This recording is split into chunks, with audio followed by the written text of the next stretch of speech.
The train slowed with a groan of iron and steam, and Savannah Hartwell pressed her palm flat against the window glass to steady herself. Black Creek, Wyoming Territory. Population 400 and something, if the notice board she'd glimpsed a mile back was to be believed. The land beyond the glass was the color of dried bone, pale grasses stretching toward ridgelines that cut sharp angles against a September sky. Nothing soft about any of it, nothing welcoming, just space and wind, and the faint silhouette of a water tower standing crooked at the edge of town, like a man who'd given up trying to stand straight. She pulled her hand from the glass and looked down at the letter folded in her lap. I'm a man of modest means and honest character. I have a home and land and a need for a wife who understands that frontier life is not easy, but who will find it rewarding. I ask only for a woman of strong constitution and sound mind. I offer stability in return. The letter was signed Harold Briggs. She had read it so many times over the past 3 weeks that the paper had started to soften at the fold lines. Savannah tucked it back into her coat pocket without reading further. She already knew every word. She was 26 years old. She had left Knoxville, Tennessee with $42, one traveling trunk, and no good reason to stay. Her father was dead. The house was sold to cover what he'd owed. Her aunt had offered her a narrow room and a polite suggestion that she consider her options carefully. Savannah had considered them for exactly 2 days before she answered the advertisement in the Western Frontier Gazette. Mail-order bride wasn't a title any woman dreamed of, but it was a door, and she was done waiting for someone to open one for her. The train lurched to a stop. Around her, the other passengers began collecting hats and satchels. A family with 3 children scrambled over each other near the front car. An older gentleman with a silver pocket watch stood before she did. Savannah waited. She smoothed her skirt, straightened the collar of her coat, dark green wool, the best thing she owned, and picked up her travel bag. She stepped onto the platform. The September air hit her first, cold and dry, and carrying something that smelled faintly of livestock and sawdust. The platform was crowded enough. A few dozen people clustered near the station house, some meeting passengers, some just watching the way people in small towns watch things. Because watching cost nothing and gave you something to talk about later. Savannah scanned the crowd for Harold Briggs. She had no photograph, only his letter's description. Tall, fair-haired, age 34. Not much to go on. There were several men near the platform edge, but most were looking elsewhere or talking among themselves. Then she saw a man step forward. Tall, fair-haired, around the right age. He was watching her. She adjusted her bag strap, drew in a breath, and moved toward him. She made it perhaps 10 feet. "You're the one they sent?" The man's voice was flat. Not rude exactly, but not warm either. He was looking at her the way a man looks at a purchase he suspects he may have overpaid for. "Savannah Hartwell." She put out her hand. "You must be Mr. Briggs." He didn't take the hand. His eyes moved over her in a way that made her jaw tighten. Not the way a man looks at a woman he's glad to see, but the way a man looks at a fence post that's been put in the wrong place. "You're older than I expected," he said. The platform was not quiet. There were people talking, baggage being moved, the station agent calling out something near the door. But somehow those 4 words cut through all of it and landed in the particular silence that only public humiliation can create. Several heads turned. Savannah felt it, the shift in attention, the sudden weight of eyes. "The advertisement didn't specify an age preference," she said. Her voice stayed level. She was proud of that later. "I also said a woman of strong constitution." He said it in a way that meant something else entirely. "I've worked my family's household since I was 14 years old. I've managed accounts and livestock, and I asked the agency for someone younger." Harold Briggs said it loudly. Too loudly. Whether he meant it to carry, or whether he simply had no instinct for discretion, Savannah never knew. "I've already made other arrangements. You can get back on that train if there's room." She didn't move. The people nearest to them had gone quiet. A woman near the station door had actually stopped walking to watch. Savannah felt the heat climb up her neck and into her face, but she kept her eyes on Harold Briggs, and she did not let her expression shift. "You sent that letter," she said. "I paid my own passage out here on the faith of it. I'll give you $1 for the trouble." He reached into his pocket. "Keep it." She turned away from him. She walked to the far end of the platform, found a bench against the station wall, and sat down. She set her travel bag between her feet. She put both hands flat on her knees. She did not cry. She thought about it. The option was there, available, and probably reasonable given the circumstances. But the platform was still half full, and Harold Briggs was still standing where she'd left him. And she decided she would rather be hungry for a week than give him the satisfaction of watching her fall apart in public. She stayed on that bench for 20 minutes while the crowd thinned out. Then she stood up, picked up her bag, and walked into Black Creek. The town was small even by frontier standards. One main street with the essential establishments lined up with no particular charm. A general store, a barber shop, a land office with a freshly painted sign, two competing saloons set directly across from each other as though daring the other to flinch first. A church at the far end of the street that looked like it had been built fast and repented the hurry. A livery stable smelling powerfully of horses and manure and old straw. Savannah walked slowly and looked at everything. She had $40 and some change left. Her trunk was still at the station. She'd have to figure out storage or retrieve it later. What she needed right now, more than anything else, was information. The woman at the general store counter looked up when Savannah came in. She was maybe 50, with a sharp face and the kind of eyes that had spent decades cataloging strangers and filing them accurately. "Passing through?" the woman asked. "I'm not sure yet." Savannah set her bag down and approached the counter. "I'm looking for work. Honest work. Do you know of any ranches or households in need of help?" The woman studied her for a moment. "You're the one from the train." It wasn't a question. Savannah didn't flinch. "I am." Something moved in the woman's expression. Not quite sympathy, but something that had sympathy's shape. "That was a rotten business. Harold Briggs is a rotten man, which is why the agency keeps sending him women and he keeps finding reasons to turn them away. I've watched him do it 3 times now." She paused. "I'm Ruth Chambers." "Savannah Hartwell." "I know." Ruth turns to arrange something on the shelf behind her that didn't need arranging. "As for work, there aren't many households in walking distance of town that hire outside women, but there's Mercer Ranch, if you're not afraid of rough conditions." "Where is it?" 4 miles east on the Creek Road. Cole Mercer runs it. Cattle operation mostly. He's been short-handed since March. Lost 2 men to another outfit, and his cook left with her family in June. Ruth turned back around. "He's not an easy man to work for. Quiet. Doesn't explain himself. The men who stay do so because the pay is fair and he doesn't cheat them, not because he's pleasant company." "I've known worse than quiet," Savannah said. Ruth looked at her for a long moment. Then she went to the back room and came out with a piece of paper and a pencil. She drew a rough map. She also pressed a paper-wrapped parcel across the counter. "Bread and some dried beef. You look like you haven't eaten since morning." Savannah opened her mouth to refuse. Ruth held up one hand. "Don't. I'm not offering charity. I'm offering practical sense. A woman arriving at a ranch door looking desperate gets turned away. A woman arriving looking capable gets listened to." She pushed the parcel forward. "Eat something." Savannah took it. "Thank you." "Come back and tell me how it went," Ruth said. "One way or the other." She found a quiet spot behind the livery stable to eat, because the alternative was sitting in plain view on the main street where she was apparently already a subject of discussion. She could hear it as she passed the 2 women outside the milliner's. Not the words, but the tone. The particular low murmur of people discussing something they find both unfortunate and entertaining. She ate quickly. The bread was good. The dried beef was salty and tough, and she didn't care. While she ate, she thought about what she had. $40. A trunk at the station. A rough map. The name of a rancher who didn't explain himself. The address of a general store woman who might be an ally and might just be a curious observer. And a thoroughly unpleasant morning already behind her, which meant the day had nowhere to go but toward better.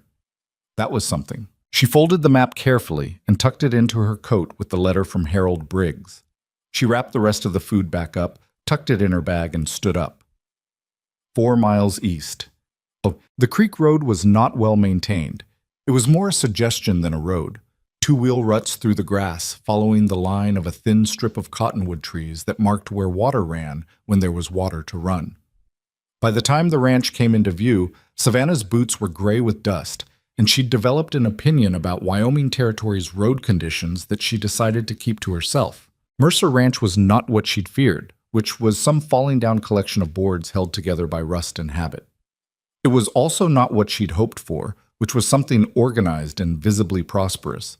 It occupied a middle ground, solid enough to be real, worn enough to show hard times. The main house was a two-story structure built of timber and stone, weathered to a gray-brown that matched the land around it. A long bunkhouse sat to the north, a large barn beyond it, 3 smaller outbuildings scattered between. There were cattle visible in a pasture to the east, a decent-sized herd, maybe 150 head, and horses in a small paddock near the barn. A man was coming out of the barn when Savannah reached the gate. He stopped when he saw her. He was not what she'd expected, though she'd had no particular expectation. Cole Mercer was perhaps 30, no more, lean and broad-shouldered in a way that suggested he worked alongside his men rather than directing them from a porch. Dark hair, a face that had been out in the sun long enough to settle into something permanent. He was carrying a length of fence wire coiled over one arm, and he was watching her with the still, careful attention of a man who'd learned to read situations quickly and act on what he read. "Mr. Mercer?" she said. "Who's asking?" "My name is Savannah Hartwell. I arrived in Black Creek this morning by train. I was told you may be in need of a cook or possibly other household help." He didn't say anything for a moment. He looked at her the way a man looks at a horse he hasn't assessed yet. Not unkind, but measuring. "You've got a bag. Where's the rest of your things?" "At the station. I wasn't certain I'd be staying before I came to ask." "Practical," he said. He didn't sound particularly impressed or unimpressed by this, just noted it, the way a man notes weather. "Who told you I needed a cook?" "Ruth Chambers at the general store." Something shifted at the corner of his mouth. Not quite a smile. "Ruth tells everyone everything." He set the coil of fence wire down against the gatepost. "Have you cooked for a working ranch before?" "No, but I've cooked for a household of 7 since I was 14, managed the supply accounts, salted and preserved meat through 3 winters, and kept books for my father's contracting business." She paused. "I learn quickly, and I don't quit when things get difficult." "Can you ride?" "Passably. You'll need to do better than passably." He picked up the wire again. "My last cook left because she couldn't handle the pace of the work or the temperament of the men. The one before that left because she was afraid of the horses. I need someone who's going to stay." "I intend to stay." Cole Mercer looked at her for another long moment. Then he said, "The job pays $12 a month and you get the room off the kitchen, meals included. You work 6 days, Sunday is your own unless there's an emergency. If you steal from me or my men, you go. If you can't do the work, you go. If there's trouble with the men—" He stopped, reconsidering the phrasing. "I won't have harassment in my house. Any of my men give you grief and they answer to me. That's the deal." "That's fair," Savannah said. "Then go get your trunk." She nodded. She turned to go. "Miss Hartwell." His voice stopped her. She looked back. "Ruth Chambers likes to help people who've had rough starts," he said. "She doesn't always stop to think whether her helping is wise." He wasn't unkind about it. He was just direct. "I don't run a charity. I run a cattle operation. The position exists because I need work done, not because I'm in the habit of rescuing anyone." "Understood," Savannah said. "I'm not looking to be rescued." He held her gaze for a second.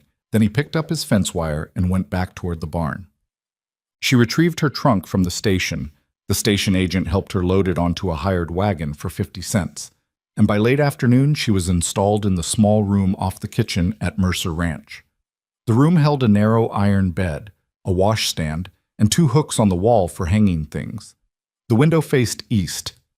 The floor was bare plank. It was the best room she'd had in 6 months. She unpacked what she needed for the immediate day and left the rest. Then she went to find the kitchen. It was large, built for the volume of cooking a working ranch required. A long cast-iron stove along one wall, wood-burning, with space for multiple pots. A long work table down the center. Shelves along the opposite wall holding canned goods, flour, dried beans. A cold pantry built into the north wall where temperature stayed lower. The pantry was where the problems were. Inventory was disorganized. and she spotted immediately that the flour supply was lower than it should be for a crew of 8 men in the weeks before winter. She found a piece of paper and a stub of pencil in a drawer and began a list. She was still writing it when the first ranch hand came in. He was maybe 22, red-haired, with a face that suggested he'd been told he was charming more often than he probably should have been. He stopped in the doorway and looked at her with an expression that was equal parts curiosity and the particular testing confidence young men often perform when encountering someone new. "You're the new cook," he said. "I am." She didn't look up from the list. "Tom Fielding." He leaned against the doorframe. "The last one cried the first week, just so you know what you're getting into." "I appreciate the warning." "You don't look like you cry much." "I'm going to need the flour situation sorted before the week's out," she said, still writing. "If there's a roster of what the men prefer for breakfast, I'll need it. If there isn't one, I'll figure it out in a few days by observation." Tom Fielding was quiet for a moment. Then he said, "There isn't a roster." "Then I'll observe." She looked up. "Supper tonight will be whatever is in that pantry, because I'm not going to promise a meal I haven't inventoried for yet. If that's not adequate for the crew, I suggest someone mention it to Mr. Mercer." Tom looked at her for another second. Then he laughed. A real one, not the performed kind. "All right," he said. "I'll tell the boys." He left. Savannah went back to her list. Supper that first night was bean soup with salted pork and cornbread. Simple, practical, made with what was on hand. She had it ready at 6 o'clock, which was the time she'd observed the men beginning to drift toward the cookhouse. There were 8 of them at the long table, including Cole Mercer at the near end. Nobody introduced themselves formally. They just appeared and sat and waited with the efficient patience of men who'd been working since before dawn and were primarily interested in eating. She set the pot on the table and the cornbread on a board and stepped back. For a moment, nobody moved. Then Cole reached for the ladle. That seemed to be the signal. The pot traveled around the table. The bread was cut. Savannah stood near the stove with her own bowl and her list and watched the men eat. She was cataloging who took what, who ate fast, who left things on the plate, who was loud, who wasn't. She was building information. Tom Fielding, she noted, ate more cornbread than soup. The man next to him, heavy-set, gray-bearded, who turned out to be the foreman, Deke Parsons, ate with systematic efficiency and said nothing. A younger man at the far end, barely 19, kept looking at her sideways and then looking away when she noticed. Cole Mercer ate without apparent concern for what he was eating. He was reading something, a folded piece of paper, while he ate, which she supposed was a comment on the quality of the meal, but might equally be just his habit.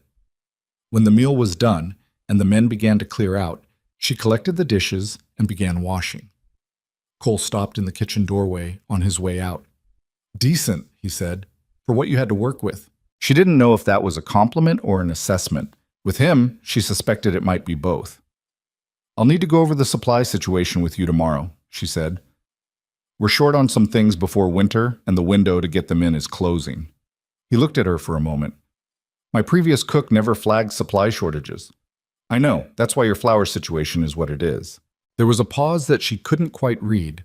Then, "Come find me in the morning, before I ride out." "I will." He left. She stood in the kitchen for a moment after the sound of his boots faded, and let out a breath that had been waiting somewhere behind her sternum since she'd stepped off the train that morning. Not relief exactly. More like the particular exhale of a body realizing it had been holding tension it didn't know it was carrying. One day. She had made it through one day. She went back to the dishes. The first 2 weeks at Mercer Ranch were a process of rapid improvisation. The kitchen reorganization alone took 3 days. Properly cataloging the pantry, identifying what was spoiled or improperly stored, establishing a system for rotation that would prevent the waste she'd found in the back of the pantry where 3 cans of preserved goods had rusted through. She got Cole to authorize a supply order through the general store in town on the 4th day, after she laid out the numbers plainly. At current rates of consumption and current inventory, we run short of flour and cornmeal by mid-November. If we order now before the winter prices increase, we save approximately $4 on the order. He looked at the numbers for less time than she expected. "Order it," he said. She also learned gradually the rhythms and requirements of the household. Breakfast was before first light. The men needed to be in the saddle early. That meant she was up at 4:30 to have coffee on and biscuits ready by 5. Dinner was brought to the field when the work was at distance from the house, which meant she'd learned within the first week that she needed to be able to drive the supply wagon, which she'd claimed she could do, and then had to spend 2 evenings teaching herself to manage the team with the help of a patient draft horse named Chester, and a great deal of quiet failure before she got it reasonably right. Nobody commented on this learning process. She'd half expected some of the hands to take notice and say something, but either they hadn't observed it or they'd decided it wasn't their business, and she didn't offer an explanation. Tom Fielding, she discovered, was genuinely good-natured beneath the performance of charm. He had the habit of appearing in the kitchen in the mid-morning, supposedly to get more coffee, actually to talk. She didn't mind. He was informative without meaning to be. He told her things about the ranch and the men and the surrounding territory that she filed away carefully. The old foreman Deke was harder to read. He was efficient and fair with the men, and he said almost nothing to Savannah directly in the first week. On the 8th day, without preamble, he came into the kitchen after supper and put a piece of paper on the table beside her. "Schedule for the rest of the month," he said, "when we're riding far and when we're close. Helps for planning the dinner situation." She looked up. "Thank you." He shrugged as though it were barely worth mentioning.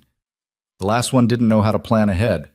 Food showed up late half the time, or not at all, when we were out at the east pasture. He paused at the door. "You're not bad at this." He left before she could respond.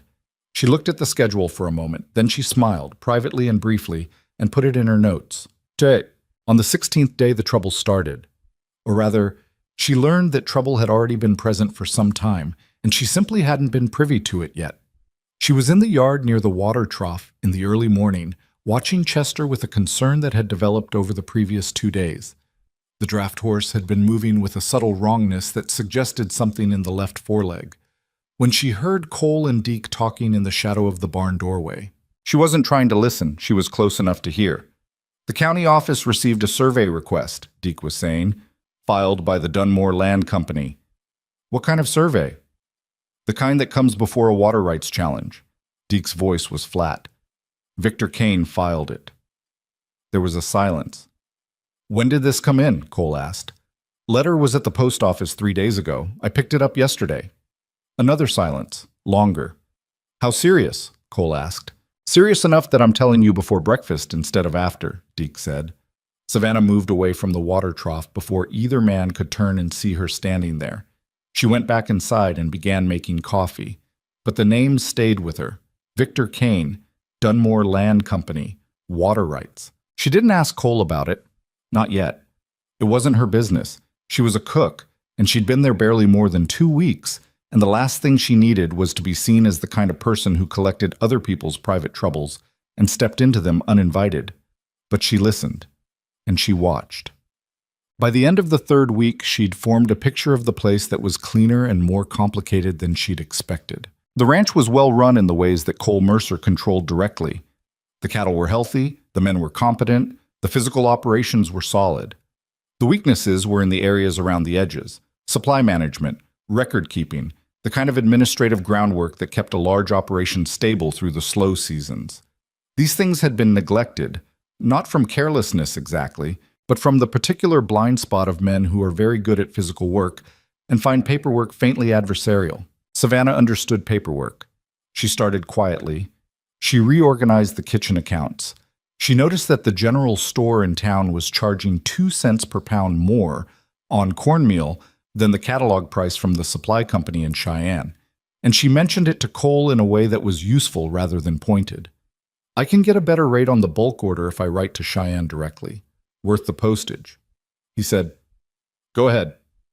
She went ahead. When one of the hands, Billy, the 19-year-old who'd been watching her sideways from the beginning, got a rope burn across his palm badly enough that it swelled and went angry red, she cleaned it and bound it and told him to keep it dry for 3 days. He looked surprised that she knew what she was doing. "I've been managing cuts and burns since I was in pigtails," she said. "Don't pick at the binding." "Yes, ma'am," he said. He called her ma'am after that, which seemed to spread to the other men, not as a formality, but as a genuine marker of some shift in how they'd situated her in their mental map of the ranch. Cole noticed things. She'd realized that early. He was a quiet man, but quiet in the way of someone who sees everything and processes it internally rather than someone who isn't paying attention. On the 23rd day, he came into the kitchen in the evening when she was working on the supply accounts and pulled out the chair across from her and sat down. "Tell me about your family," he said, which was not a sentence she'd expected. She looked up. "My father was a contractor in Knoxville, house building, some road work. He died in April. The business had debts I didn't know about. I found out when the creditors came after the estate. My mother died when I was 11. No siblings." "Why the advertisement?" "Because my options in Knoxville were a very small room in my aunt's house, marriage to one of 2 men who'd expressed interest and who I had significant reservations about, or trying to find work in a city where the employment available to a woman of my background is limited to things I didn't want to spend my life doing." She met his eyes. The advertisement seemed like a door. That turned out to be a poor door. "The door turned out fine," she said. What was behind it was the problem. Something moved in his expression. It wasn't quite amusement, but it was in the neighborhood. "You could have gone back," he said. "I thought about it for about 10 minutes, she said. "Then I decided that was a waste of effort." He was quiet for a moment. Then he said, "Deke likes you. He doesn't say so, but he does. Tom thinks you're the most capable person at the ranch." "Tom is kind. Tom is accurate." Cole said it simply, without inflation. "I want to be straight with you. The situation I'm in right now with the water rights issue is serious. It's the kind of thing that can take a ranch down if it isn't managed carefully.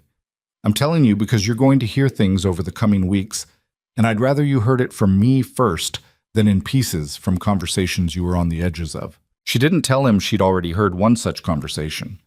"I appreciate that," she said.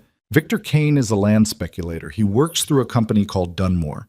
Over the past 2 years, he's acquired significant acreage in this valley by a combination of purchase, sometimes fair, sometimes not, and legal challenge.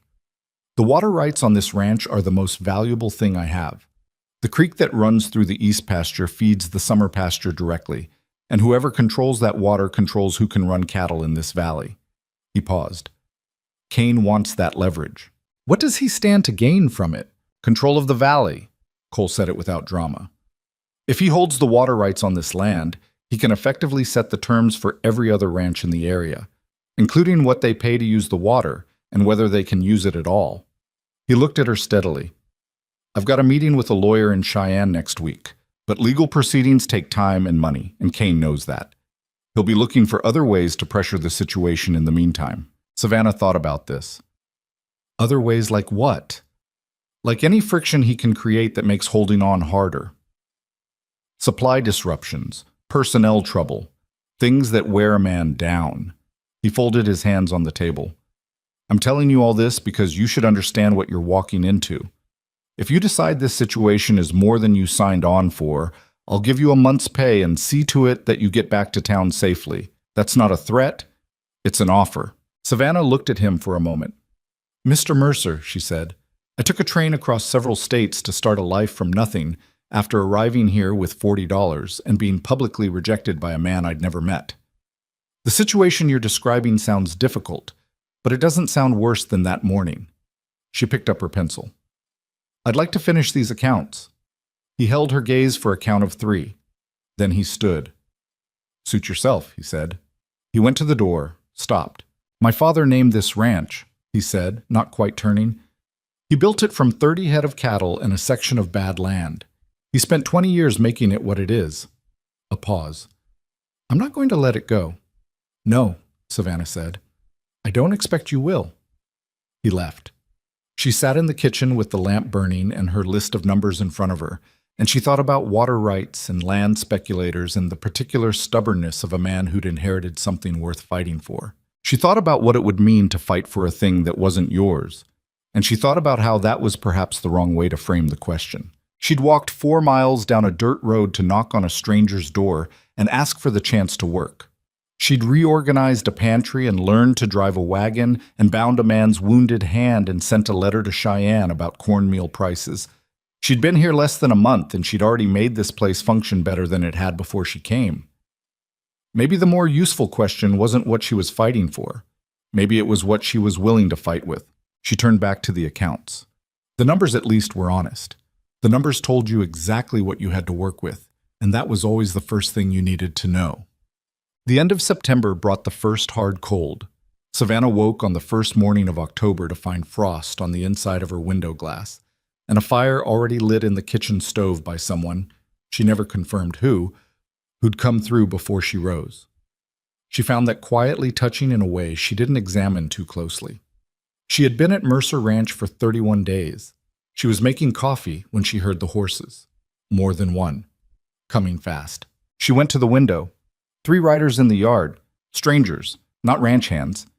One of them was speaking to Cole, who'd come out of the house and was standing in the cold morning air without a coat.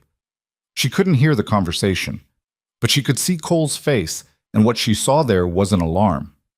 It was the careful, contained expression of a man who'd already been expecting trouble and had now received confirmation that it was closer than he'd thought. She put the coffee on to finish heating and waited.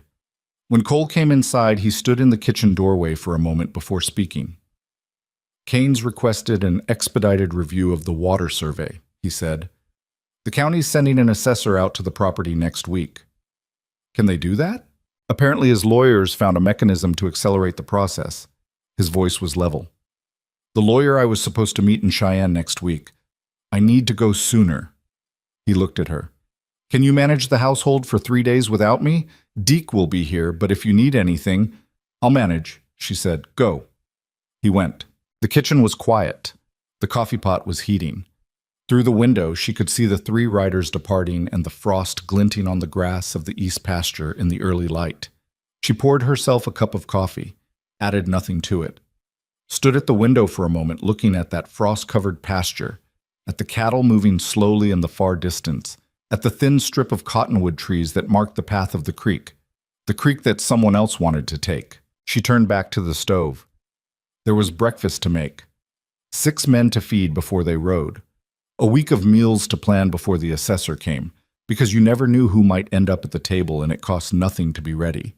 She reached for the flour. Cole left for Cheyenne before sunup, riding out in the dark with Deke beside him and the cold air still holding that particular October sharpness that settles into the lungs and reminds a person that the season is changing whether they're ready for it or not. Savannah heard the horses go. She was already in the kitchen, already had the fire going, already had biscuit dough resting under a cloth on the work table. She didn't go to the window to watch them leave. There wasn't anything useful in watching. The men ate breakfast without much talk. Tom Fielding poured himself a second cup of coffee and stood near the stove with it, not quite leaving, not quite staying. "Deke said to tell you he'll be back by midday," Tom said. "He's just riding Cole to the eastern road." "I heard them leave." Tom turned his cup in his hands. "Kane's people came around the Hendricks property last month. Small ranch, about 8 miles south. 3 weeks later, Hendricks signed over his water access." He paused. "Didn't even fight it." Savannah set the bowl down and looked at him. "Why?" "Because Kane doesn't just use lawyers." Tom said it simply, the way you say something that everyone already understands, but nobody's put plainly yet.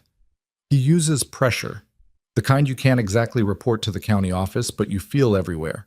Fences cut, stock wandering, a barn fire that was probably an accident." He said probably in a way that meant something else entirely. Hendricks had a wife and 2 young kids. He decided it wasn't worth the risk.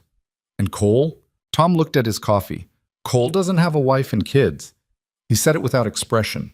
"He's got the ranch. That's what he's got."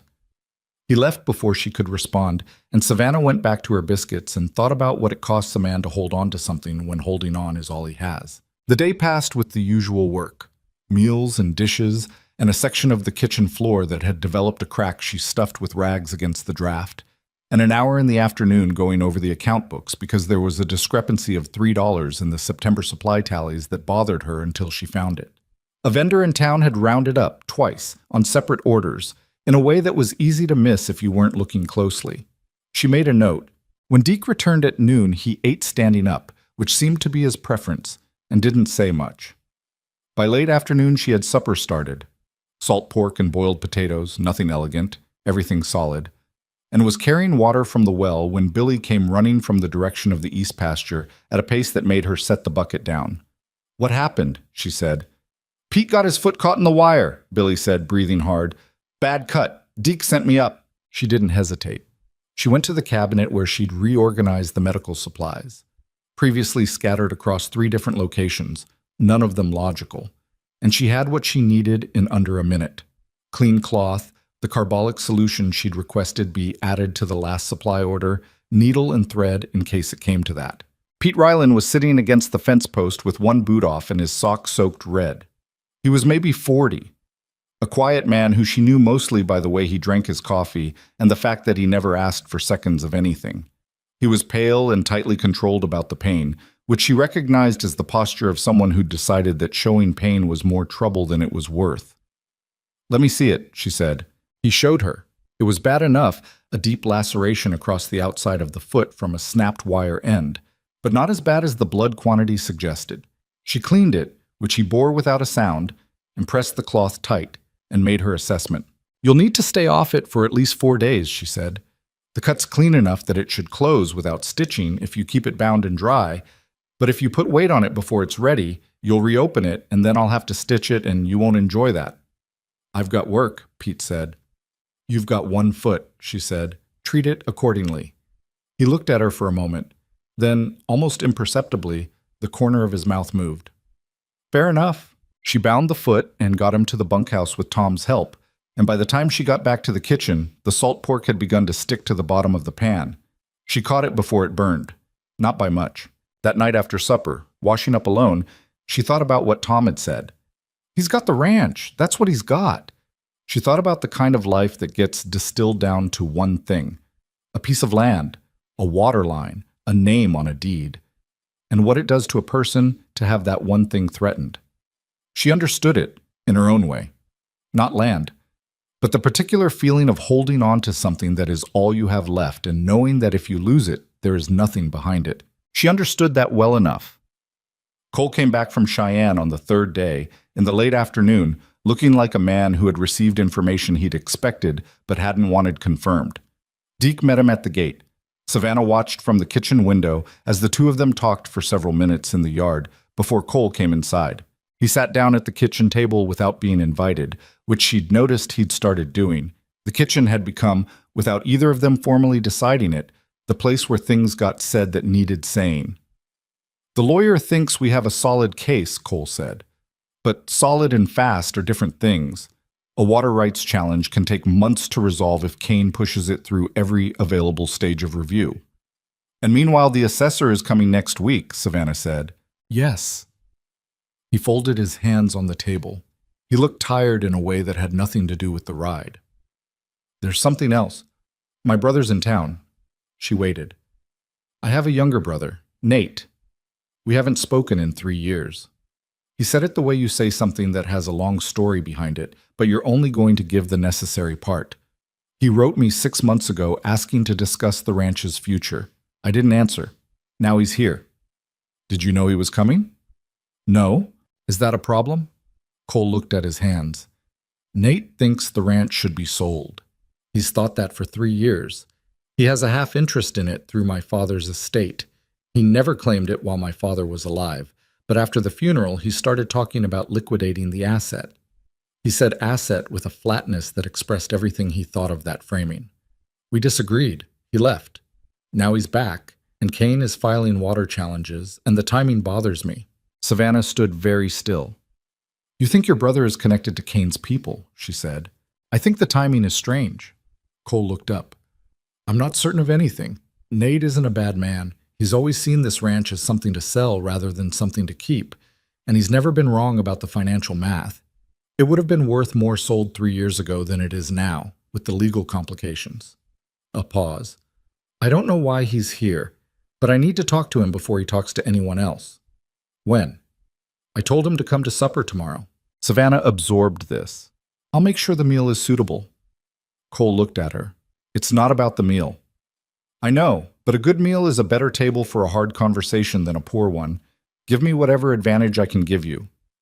Something in his expression shifted. Not quite gratitude, not quite surprise. Something between the two. "All right," he said. He got up. At the door he stopped. He had a habit of that. The lawyer asked about the ranch's financial picture. he said, not turning, whether we'd be able to sustain a prolonged legal challenge without liquidity problems. What did you tell him? I told him I'd look at the books. Now he did turn. I'd like you to go over the accounts with me this week. All of them. You've already found things I missed. The vendor billing, the supply gaps. I want to know where we actually stand. I can do that, she said. He nodded and left. She stood in the quiet kitchen for a moment, listening to the sound of his boots on the stairs, and then turned back to the stove. The next morning was complicated by the fact that the supply wagon had developed a loose wheel that Tom discovered when he tried to take it out to the field, and it had listed dangerously to one side before he caught it. The repair took most of the morning and required Billy's help, which put Billy on a task he shouldn't have been on with his hand not quite healed, and Savannah had to bring dinner to the field herself. She handled the smaller horse and cart, which she could now manage adequately, though she'd never tell anyone what the first 2 weeks of that education had looked like. When she arrived in the east pasture fence line with the food, she found that 3 of the section markers had been pulled from the ground, and the fence wire along a 100-foot stretch had been pushed inward. She sat in the cart and looked at it for a moment before she called to Tom. Was this like this yesterday? Tom came over and looked where she was looking. His expression went flat. No. Could cattle have done it? Not that section. He crouched by one of the pulled posts. The ground around it was disturbed in a way that cattle wouldn't disturb it. Too deliberate, too clean, the post pulled straight up rather than knocked sideways. Someone did this by hand. Savannah looked at the disrupted fence line and the sprawling pasture beyond it, and thought about barn fires that were probably accidents, and about what Kane's people did when they couldn't win in court fast enough. Tell Deke, she said. Don't say anything to Cole until I've talked to him first tonight. Tom looked at her. Why? Because he has his brother coming to supper, and he needs to be thinking about that conversation, not adding to the list of things he's managing before he's had time to prepare. She picked up the food basket. Tell Deke to note the damage and the location and don't move anything. Can he make a written account of what he sees? Deke can do most things, Tom said, which she'd come to understand was the highest category of approval available from the ranch hand vocabulary. She drove back to the cookhouse. Nate Mercer arrived at 6 o'clock on a horse that was better than his coat, which Savannah noted from the window before she went to the door. He was younger than Cole by several years and looked like a man who had more of their mother's features, softer around the jaw, better looking in an easier way. He also had the self-conscious alertness of a person who knows they're walking into a room where they're not entirely welcome. Cole had not come downstairs yet. Savannah met Nate at the door. Miss Hartwell, he said. He knew her name, which meant Cole had told him, which meant there had been some communication she hadn't been aware of. I'm Nate. Come in, she said. Supper's nearly ready. Cole will be down. Nate looked around the kitchen the way people look around a place when they're looking for evidence of something. His eyes moved over the reorganized shelves, the account books on the side table, the neatly laid supper on the range. It's different in here, he said. Different from when? From the last time I was here. He said it neutrally, but there was something in it. 3 years ago, the kitchen was, well, it wasn't like this. Sit down, she said. You can have coffee while you wait. Cole came down 7 minutes later. Savannah was at the stove and didn't look directly at either of them when Cole came in, but she felt the particular quality of the silence that settled over the kitchen, the kind of silence that has weight and history in it. Nate, Cole said. Cole. A pause. You look thin. I'm not thin. You're thinner than you were. It's been 3 years. People change. She put food on the table and they sat down, and for the first stretch of the meal, nobody said anything of consequence. Cole asked about Nate's travel. Nate gave short answers. Savannah refilled the coffee and let the conversation find its own pace, because there were some things you couldn't organize from the outside. It was Nate who finally broke through the surface of it. I heard about the water survey, he said. He wasn't looking at Cole when he said it. He was looking at his plate. That's why I came. Who told you about the survey? Cole's voice hadn't changed, but something in it had gone careful. People talk. Nate set down his fork. Cole, a water rights challenge of this type, with Kane behind it. You need capital to fight it. Real capital, the legal fees alone. I'm aware of the legal fees. Are you? Because I've been doing the math, and the way this ranch sits right now, you don't have the reserves to sustain a 2-year legal battle and come out the other side intact. Nate looked up. I know you don't want to hear it. You've never wanted to hear it. But the practical answer here, if you're going to say sell, don't, Cole said. The land itself, maybe not, but the eastern water access. If you negotiated a partial easement with Dunmore rather than fighting the whole thing through court, you could settle the dispute, free up the capital you're spending on lawyers, and keep the ranch viable. Nate said it with the tone of a man who'd rehearsed this argument and was delivering the version he believed was most likely to land. It's not surrender, it's resource management. Cole picked up his fork again, set it back down. Kane doesn't want an easement. He wants control. If I give him partial water access, the pressure doesn't stop. It escalates. He'll use it to squeeze every other ranch in this valley that depends on this water. That's not your problem to solve. It's my valley. It's not your valley. That's the point. Nate's voice tightened. You act like you inherited a responsibility for every person in 100 square miles. Dad was the same way, and it ground him down to nothing before he died. You want to end up like that? Dad built something worth having. Dad died with debt he never told us about, a ranch that was profitable in 3 of its last 7 years, and a legal situation that I have spent considerable time and money untangling since the estate. Nate's voice was quiet now, and harder. I have a stake in this property, Cole. I have never once pressed that claim because I knew what this place meant to you. But I'm pressing it now, because the alternative is watching you drive the whole thing into the ground, fighting a man who has more money and more lawyers than you will ever have, and I won't stand by and let that happen. The kitchen was very quiet. Savannah poured coffee into her own cup and said, Can I ask something? Both men looked at her. She'd been so still that she thought they'd partially forgotten she was in the room. Mr. Mercer. She looked at Nate. You said you've been untangling the estate's legal situation. What did that involve? Nate looked uncertain for a moment. Various things. Property boundaries, some old claims. Did any of it involve conversations with the Dunmore Land Company? The silence that followed was different from the one before it. Nate's expression didn't close exactly, but it changed. Something moved behind it that was more complicated than guilt and more honest than innocence. Dunmore approached me 8 months ago, he said slowly, about the estate valuation. For what purpose?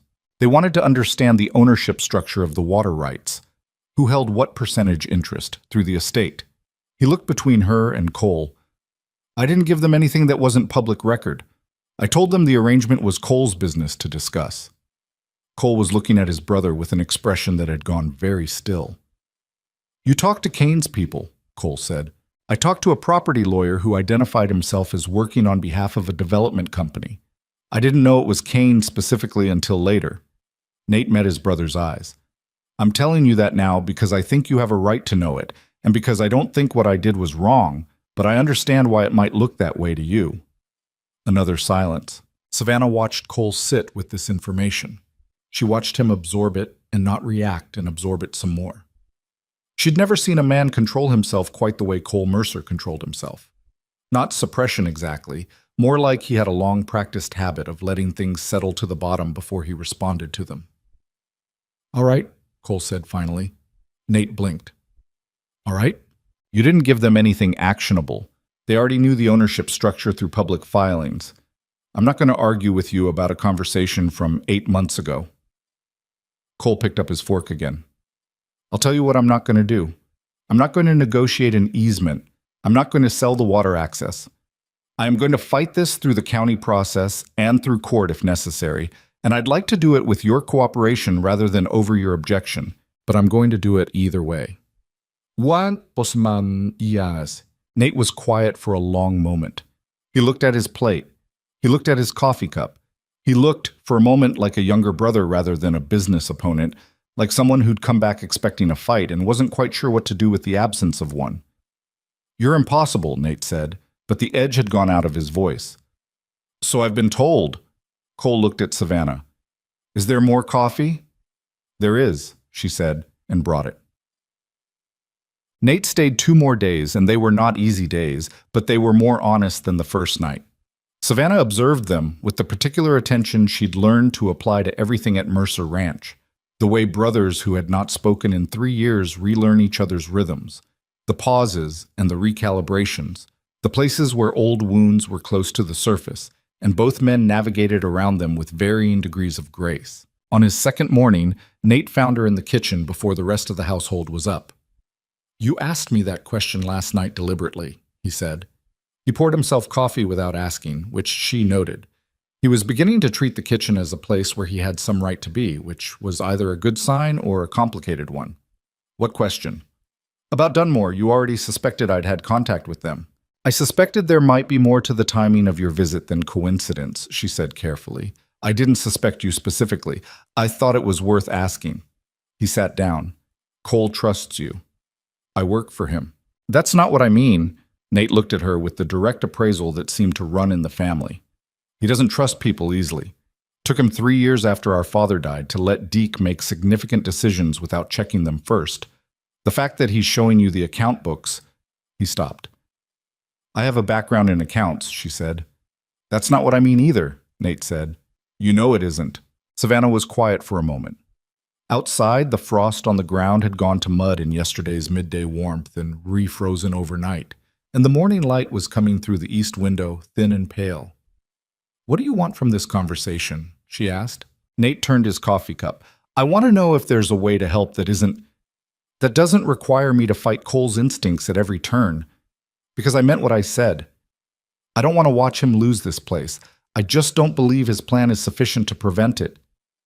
"Then find a better plan," she said. "One that doesn't start with giving Kane what he wants." "That's easy to say. Most useful things are." She set down the bowl she'd been working with. "Your brother knows this land. He knows the operations. What he doesn't have is someone who can work on the financial and legal architecture of defending it while he's managing the actual ranch. Those are 2 different kinds of work, and they're both full-time." She looked at Nate steadily. "If you have skills that are relevant to that second type of work, and you're willing to use them without trying to reverse the fundamental decision about whether to fight, then yes, I think there's a way for you to help." Nate was quiet for a long time. "You're very direct for someone who's been here less than 2 months, he said finally. "I was direct before I got here," she said. "The location hasn't changed it." Something crossed his face that was almost a smile. "Cole was right about one thing. You're not what I expected." She went back to her biscuits. "People keep saying that." The county assessor arrived on Thursday, a thin man named Mr. Garvey, who wore a good suit that wasn't appropriate for the weather, and carried a leather case that suggested he took his own importance seriously. He arrived with 2 men who did not introduce themselves and who were not county employees. Savannah had the table laid when they arrived and had made coffee and 2 kinds of bread, because you never knew what an assessor might respond to, and a hospitable table was harder to treat with cold efficiency than a bare one. Cole met them in the yard. Deke stood at the barn door without appearing to. She watched from the kitchen window. The 2 unidentified men did not come inside. They walked the east fence line with a surveying instrument that looked new and expensive. The assessor came inside, accepted coffee, accepted bread, sat at the table with Cole and a set of documents that he spread between them. Savannah cleared things around them and moved slowly, the way you move when you want to remain in a room without becoming part of a conversation. She heard enough. The water survey was based on a filing from 1887 that predated the Mercer family's deed by 11 years. An old claim, dormant, but not expired. Kane's lawyers had found it and argued it established a prior right that superseded the current deed's water access provisions. "How solid is the original filing?" Cole asked. "Solid enough that we need to respond to it formally," Garvey said. He seemed like a man doing a job he found neither pleasant nor unpleasant. Just procedural. "I'm not here to adjudicate. I'm here to confirm the property boundaries and the current use patterns. My report goes to the county board, and they schedule a formal review." "How long does that take?" "Minimum 30 days. More likely 60. "And during that time?" "During that time, the current use arrangement remains in place pending review." Garvey folded his documents. "Mr. Mercer, I'm going to tell you something that's outside the scope of my formal role here. The filing that Kane's people found, it's real and it's substantive. but there are mechanisms for challenging the chain of claim between that original filing and the current Dunmore application. If your lawyer hasn't looked at the 1891 Territorial Water Act amendments, tell him to. Cole looked at him. Why are you telling me that? Garvey picked up his coffee cup. I have an aunt who lost her farm in a water challenge in Nebraska in 1889. The challenge was fraudulent. The mechanism that could have defeated it wasn't used because her lawyer didn't know about it. He finished his coffee. I'm not suggesting anything about the merits of this specific case. I'm suggesting that all available mechanisms be examined. He collected his case and his documents and left. Savannah stood at the work table after they'd gone, the information settling. The 1891 Territorial Water Act amendments. She didn't know what those were, but she could find out. She had access to the account books, the supply orders, and the general patterns of the ranch's legal history. She did not have access to territorial water law, but she knew someone who might. She thought about Nate, still in the guest room upstairs with his property lawyer background and his complicated relationship with this ranch, and his 3-year absence and his genuine, if differently framed, desire to keep the whole thing from falling apart. She dried her hands on her apron. She went upstairs. Past. That evening, when the supper dishes were done and the ranch hands had retired and the house had gone to its nighttime quiet, she found Cole at the table in the front room with the account books open in front of him and the look of a man who'd been working on a problem for so long that the problem had started to look like the same color as everything else. The assessor told you to look at the 1891 amendments, she said. She set down the coffee she'd brought without being asked. He looked up. You heard that. I was in the room. The lawyer in Cheyenne knows about them. He said the argument is viable but complicated. Nate knows property law, she said. He's spent 3 years on the estate. That's not the same thing as water rights, but it's closer than nothing. Cole was quiet. I know that's not comfortable, she said. I know there's more between you and him than I understand, but he came here, and he's still here, and he went and found the surveying notes from the eastern fence himself this morning without being asked. She sat down across from him. The fence damage, by the way. I asked Tom to document it formally. Written account, witnesses. If Kane's people did that, we should have a record. Cole looked at her with that still, measuring expression she'd come to recognize as his version of being affected by something. You've been managing more than the kitchen, he said. I manage what needs managing. That's not what I hired you for. No, she agreed, but it's what's in front of us, and I'm not going to stand in the kitchen making biscuits while the ranch burns down around it. She met his eyes. I can step back if that's your preference. I'll ask you plainly. Cole held her gaze. Outside, the wind was picking up. She could hear it at the corners of the house, the familiar sound of a Wyoming night turning its back on warmth. No, he said finally. Don't step back. He looked back at the books. She looked at her coffee. Neither of them said anything else for a while, but the silence was different from earlier silences. It had less distance in it, less of the formality of a household arrangement, and more of something neither of them had named yet and probably wouldn't for some time. She thought about that, briefly and carefully, and then put the thought somewhere she could return to later and picked up one of the account ledgers. Show me where the legal fund sits, she said. He turned the book toward her and pointed. They worked until midnight. The account books told a story that wasn't comfortable to read. Savannah had known for some time that the ranch's financial position was tighter than Cole's manner suggested. He was not a man who carried worry visibly, which meant the people around him tended to underestimate what he was carrying. But the numbers on paper were plainly what they were, and after 2 evenings working through the ledgers together, what they were was this. Mercer Ranch had enough reserves to sustain operations through winter without difficulty, but not enough to fight a prolonged legal battle at Cheyenne rates and simultaneously absorb the kind of production losses that Kane's interference was already starting to cause. The fence damage had not been a single incident. In the 2 weeks following the assessor's visit, 3 more sections of the east pasture boundary had been disturbed, once badly enough that 6 head of cattle had wandered into open range before Tom and Billy caught them. A section of the irrigation channel that fed the south pasture had been partially blocked, which Deke found on a morning inspection and cleared before it caused serious damage, but the blockage hadn't happened naturally. It was deliberate, and it had been done at night, and nobody had seen who did it. Deke logged everything in writing as Savannah had asked. Dates, locations, descriptions, the names of whoever had witnessed or discovered each incident.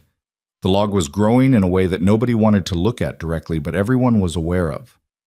Cole sent the log to his lawyer in Cheyenne and didn't discuss it further. Nate had not left. That was the other development of those 2 weeks. He'd said he was staying for a few days, and those days had stretched without formal announcement into something longer.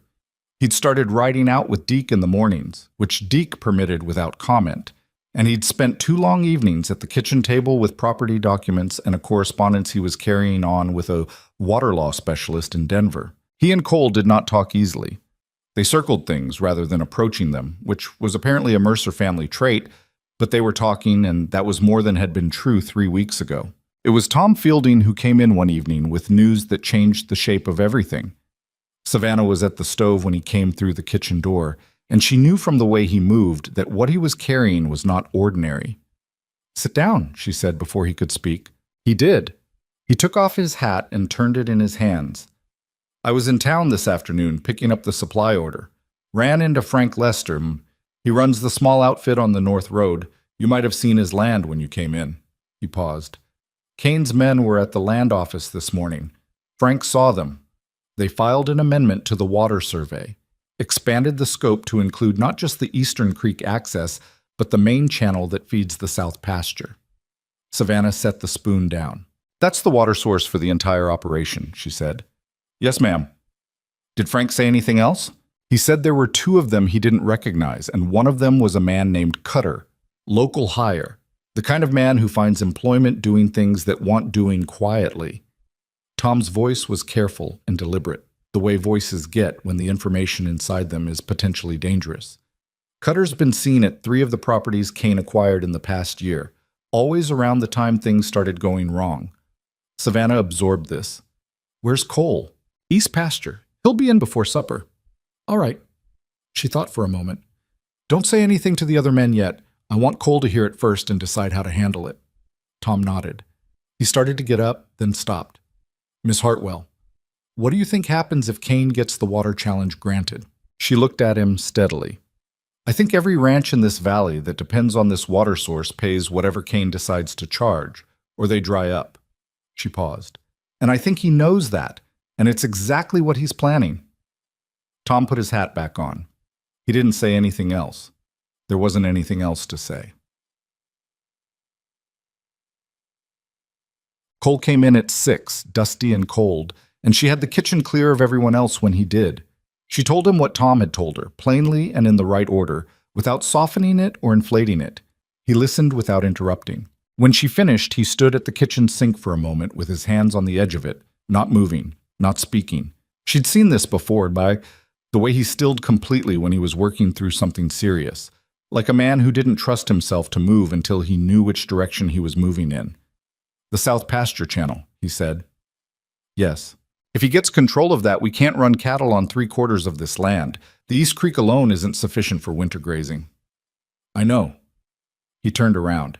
His face was composed in the way of someone who has decided that composure is a practical requirement rather than an emotional preference. "I need to call in the lawyer, not a letter. I need him here." "That's expensive." "I know that too." He sat down. "The amendment to the survey, when was it filed?" "This morning, according to Frank Lester, which means we have a window before it goes to review." He was thinking aloud now, not quite talking to her and not quite talking to himself. Somewhere in between. If Nate's correspondence with the Denver specialist has anything in it about challenging expanded survey filings, I need to know tonight. "I'll find Nate," she said. She did. Nate was in the guest room with his papers, and when she relayed the situation, she watched his face run through 3 different responses in quick succession: alarm, then calculation, then the particular expression of a man who realizes that the moment he's been uncertain about has arrived and he is going to have to choose who he is in it. "The 1891 amendments include a provision about expanded filings," he said, already moving toward his papers.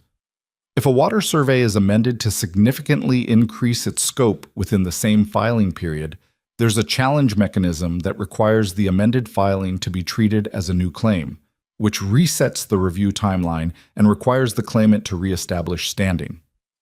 He was sorting through the correspondence. My contact in Denver flagged it 2 days ago. I didn't mention it because I was still confirming the language. Mention it now, Savannah said. He was already pulling on his coat. The three of them sat at the kitchen table for 2 hours that night, Cole and Nate and Savannah, with the Denver correspondence and the ledgers and the Cheyenne lawyer's last letter spread across the table between them. It was not a comfortable process. Cole and Nate argued twice, both times about the financial risk of the legal approach versus a settlement approach, and both times the argument came from the same deep disagreement about what the ranch was worth fighting for and at what cost. But they kept going back to the papers. They kept working. Savannah made coffee and tracked the numbers and said, twice, things that redirected the conversation when it started to circle without moving forward. Both times Cole looked at her and nodded, and both times Nate, after a moment, followed. By the end of the night they had a plan. Not a finished one, not a guaranteed one, but a direction. Nate would contact the Denver specialist directly and get confirmation of the challenge mechanism in writing. Cole would wire his Cheyenne lawyer to come to the ranch within the week. Savannah would prepare a formal financial summary of the ranch's position, the documented incidents of interference, and the timeline of Kane's actions, the kind of organized written account that a lawyer could use and a county board could read. That's considerable work, Cole said, looking at her.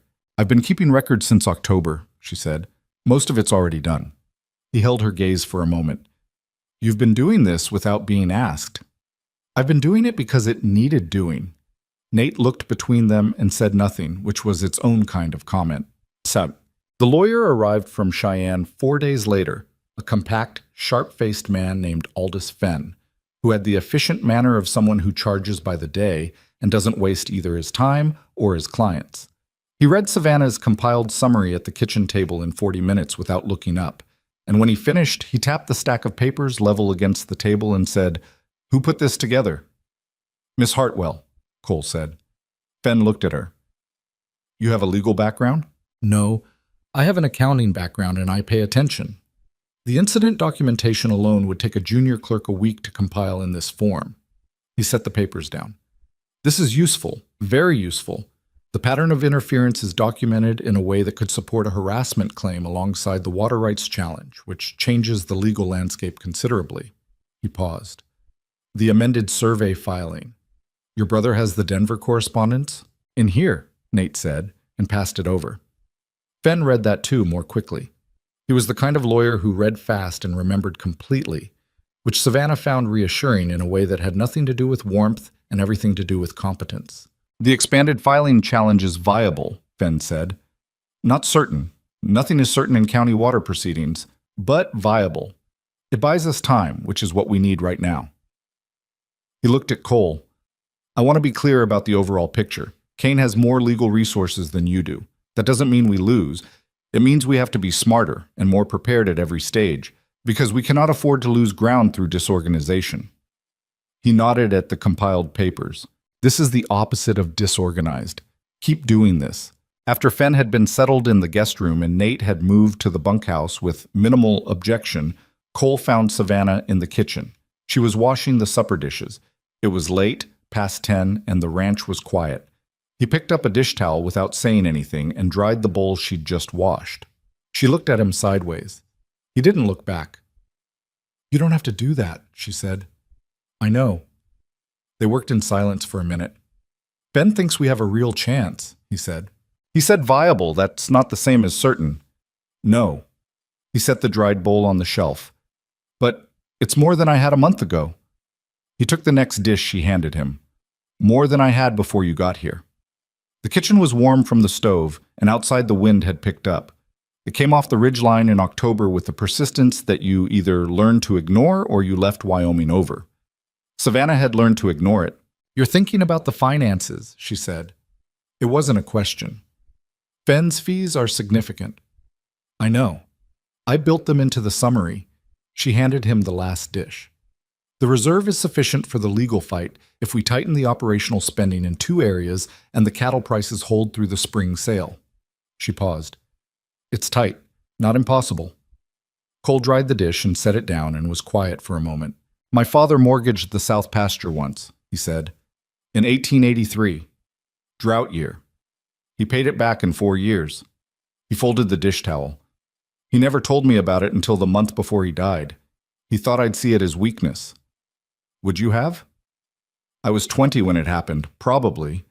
He set the towel on the hook. I wouldn't now. She turned to face him. He was standing close enough that the kitchen's small dimensions were apparent, close enough that she was aware of it in the particular careful way she'd been aware of things between them for the past weeks without acknowledging them. Cole, she said, and then wasn't sure what came next.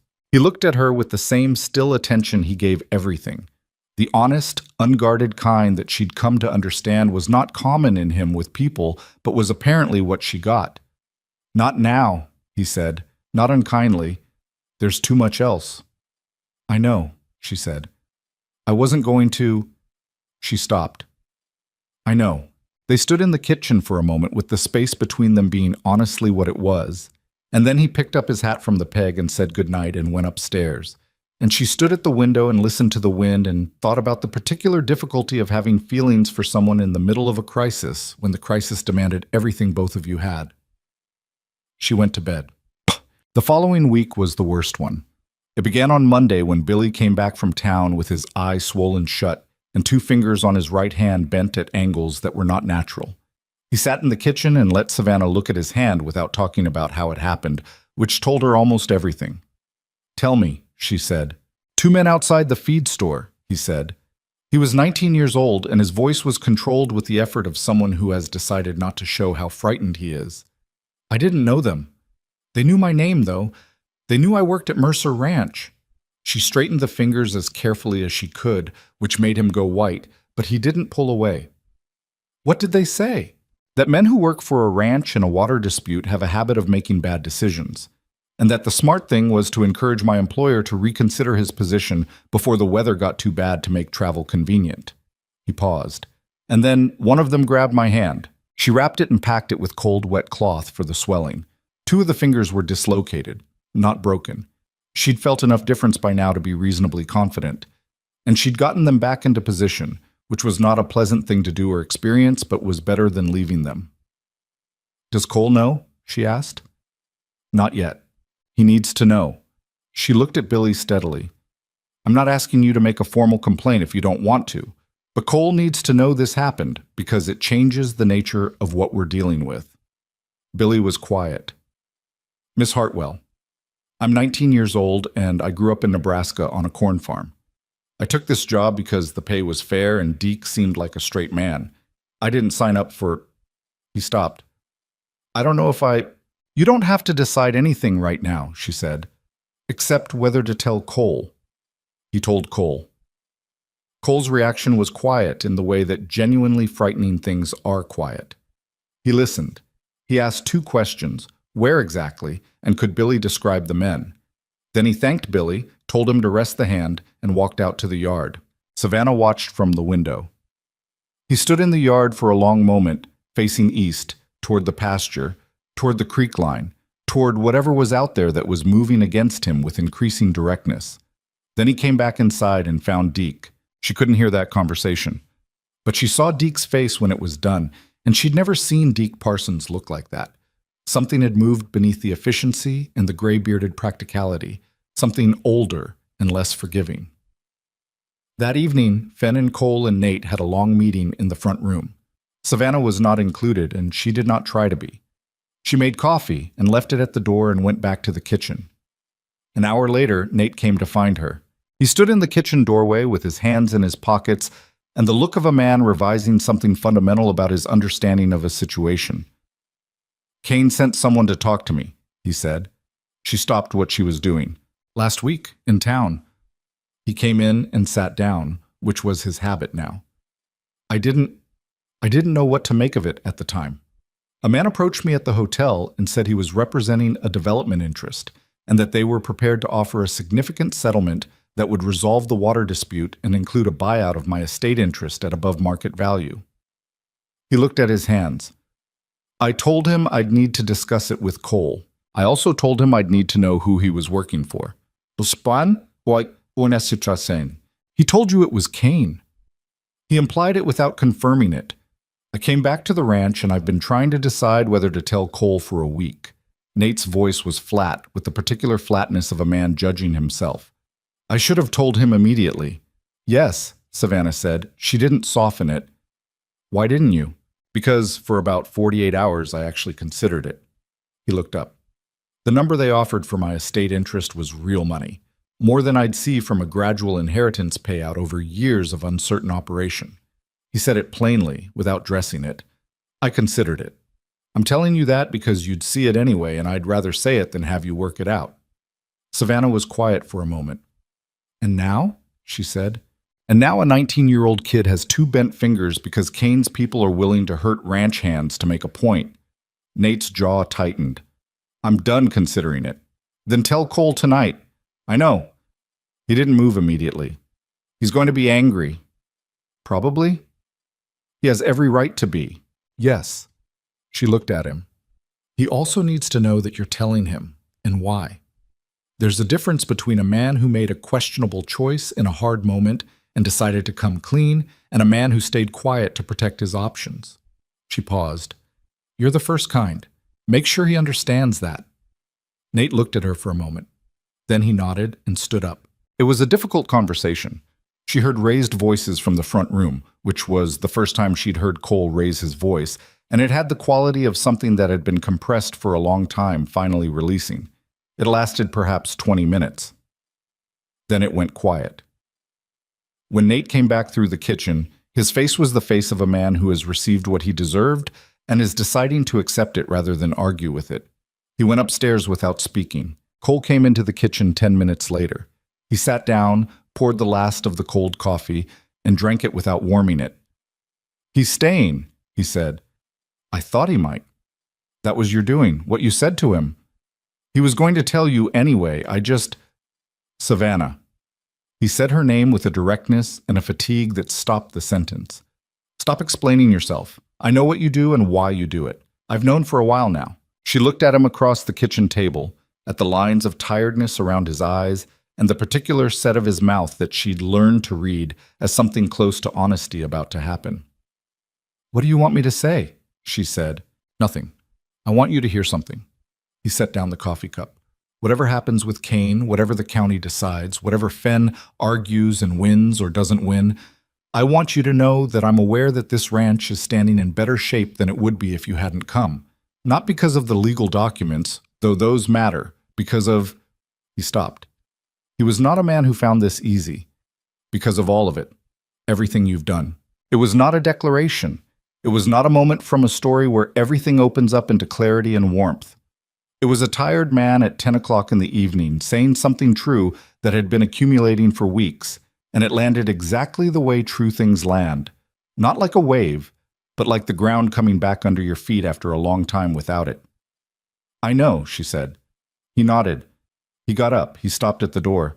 We have a response deadline on the amended survey filing in 8 days, he said. I know that too.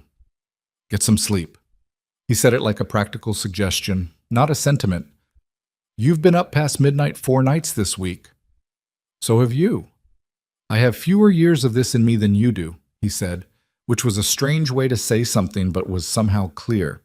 She watched him leave. She sat in the kitchen alone for a while with the lamp burning low and the wind outside doing what Wyoming wind did in October.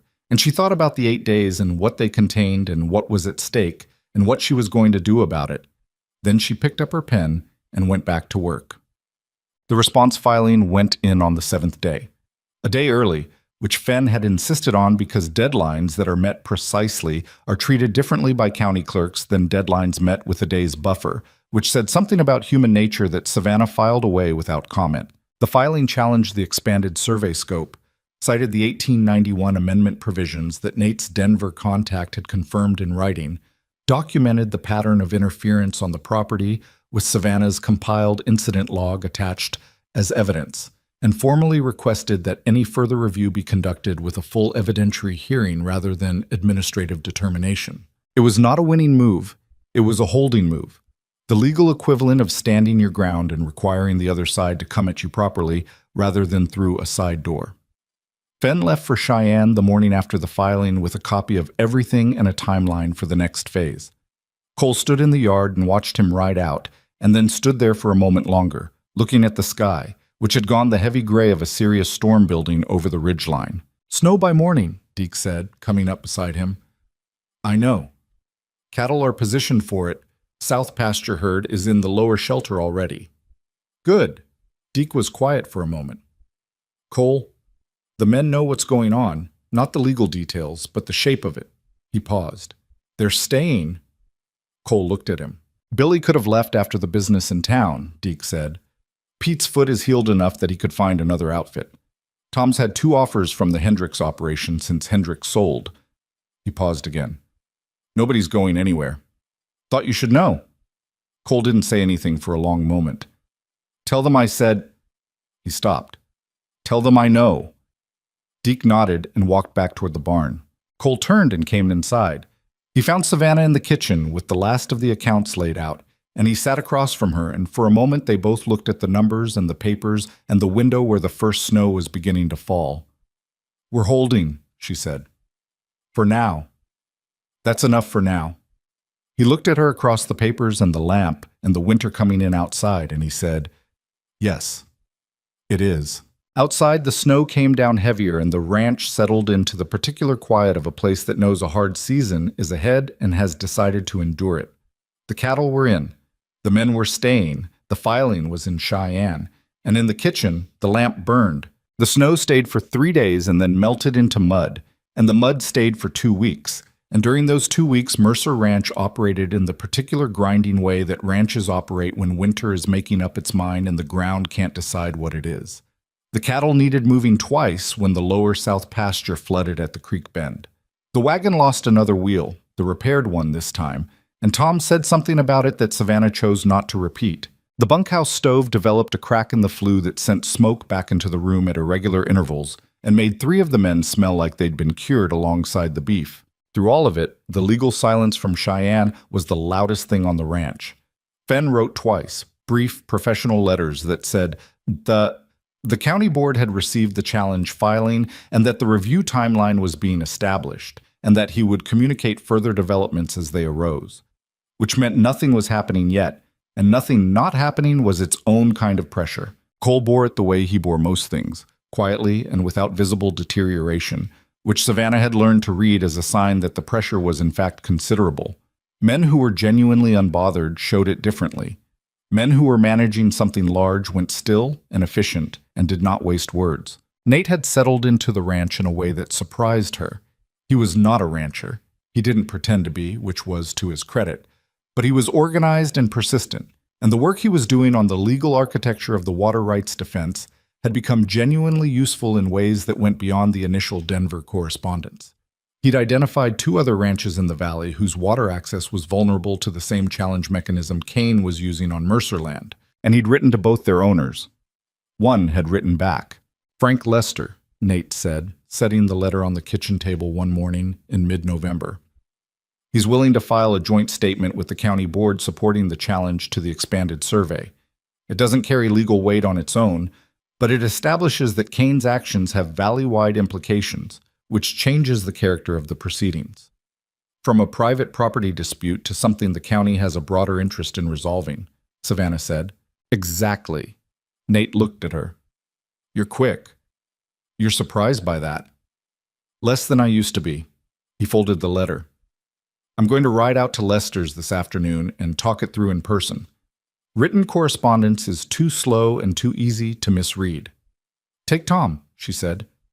"He knows the North Road." "I don't need—" "Kane's men are still in the area," she said simply. "Take Tom." Nate paused. Then, "All right." He took Tom. The crisis, when it came, arrived on a Thursday. Savannah was at the supply table doing the weekly inventory when she heard horses in the yard, more than the ranch's usual traffic, and moving with a purposefulness that was different from the ordinary coming and going of working men.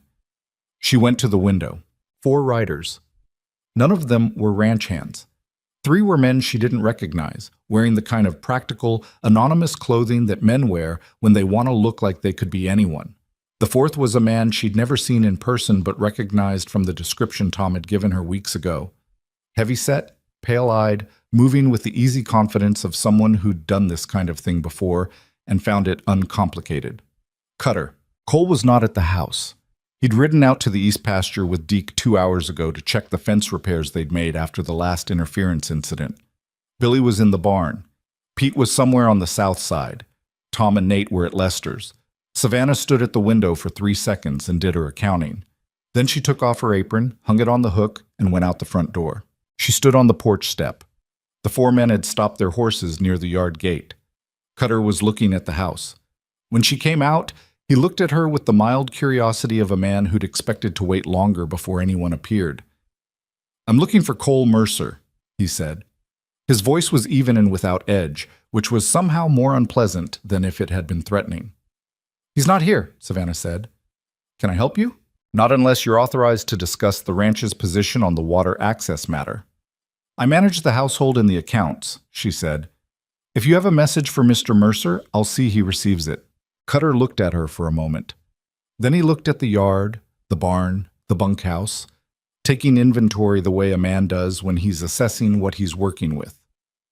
"Mr. Kane's representatives have filed a formal position with the county board. The expanded survey has been accepted for review." He said it without inflection. "Mr. Kane is prepared to offer a settlement that includes a 10-year water access agreement at favorable rates, resolution of all current legal proceedings, and a cash consideration for the disruption caused. The offer is time-limited." "How limited?"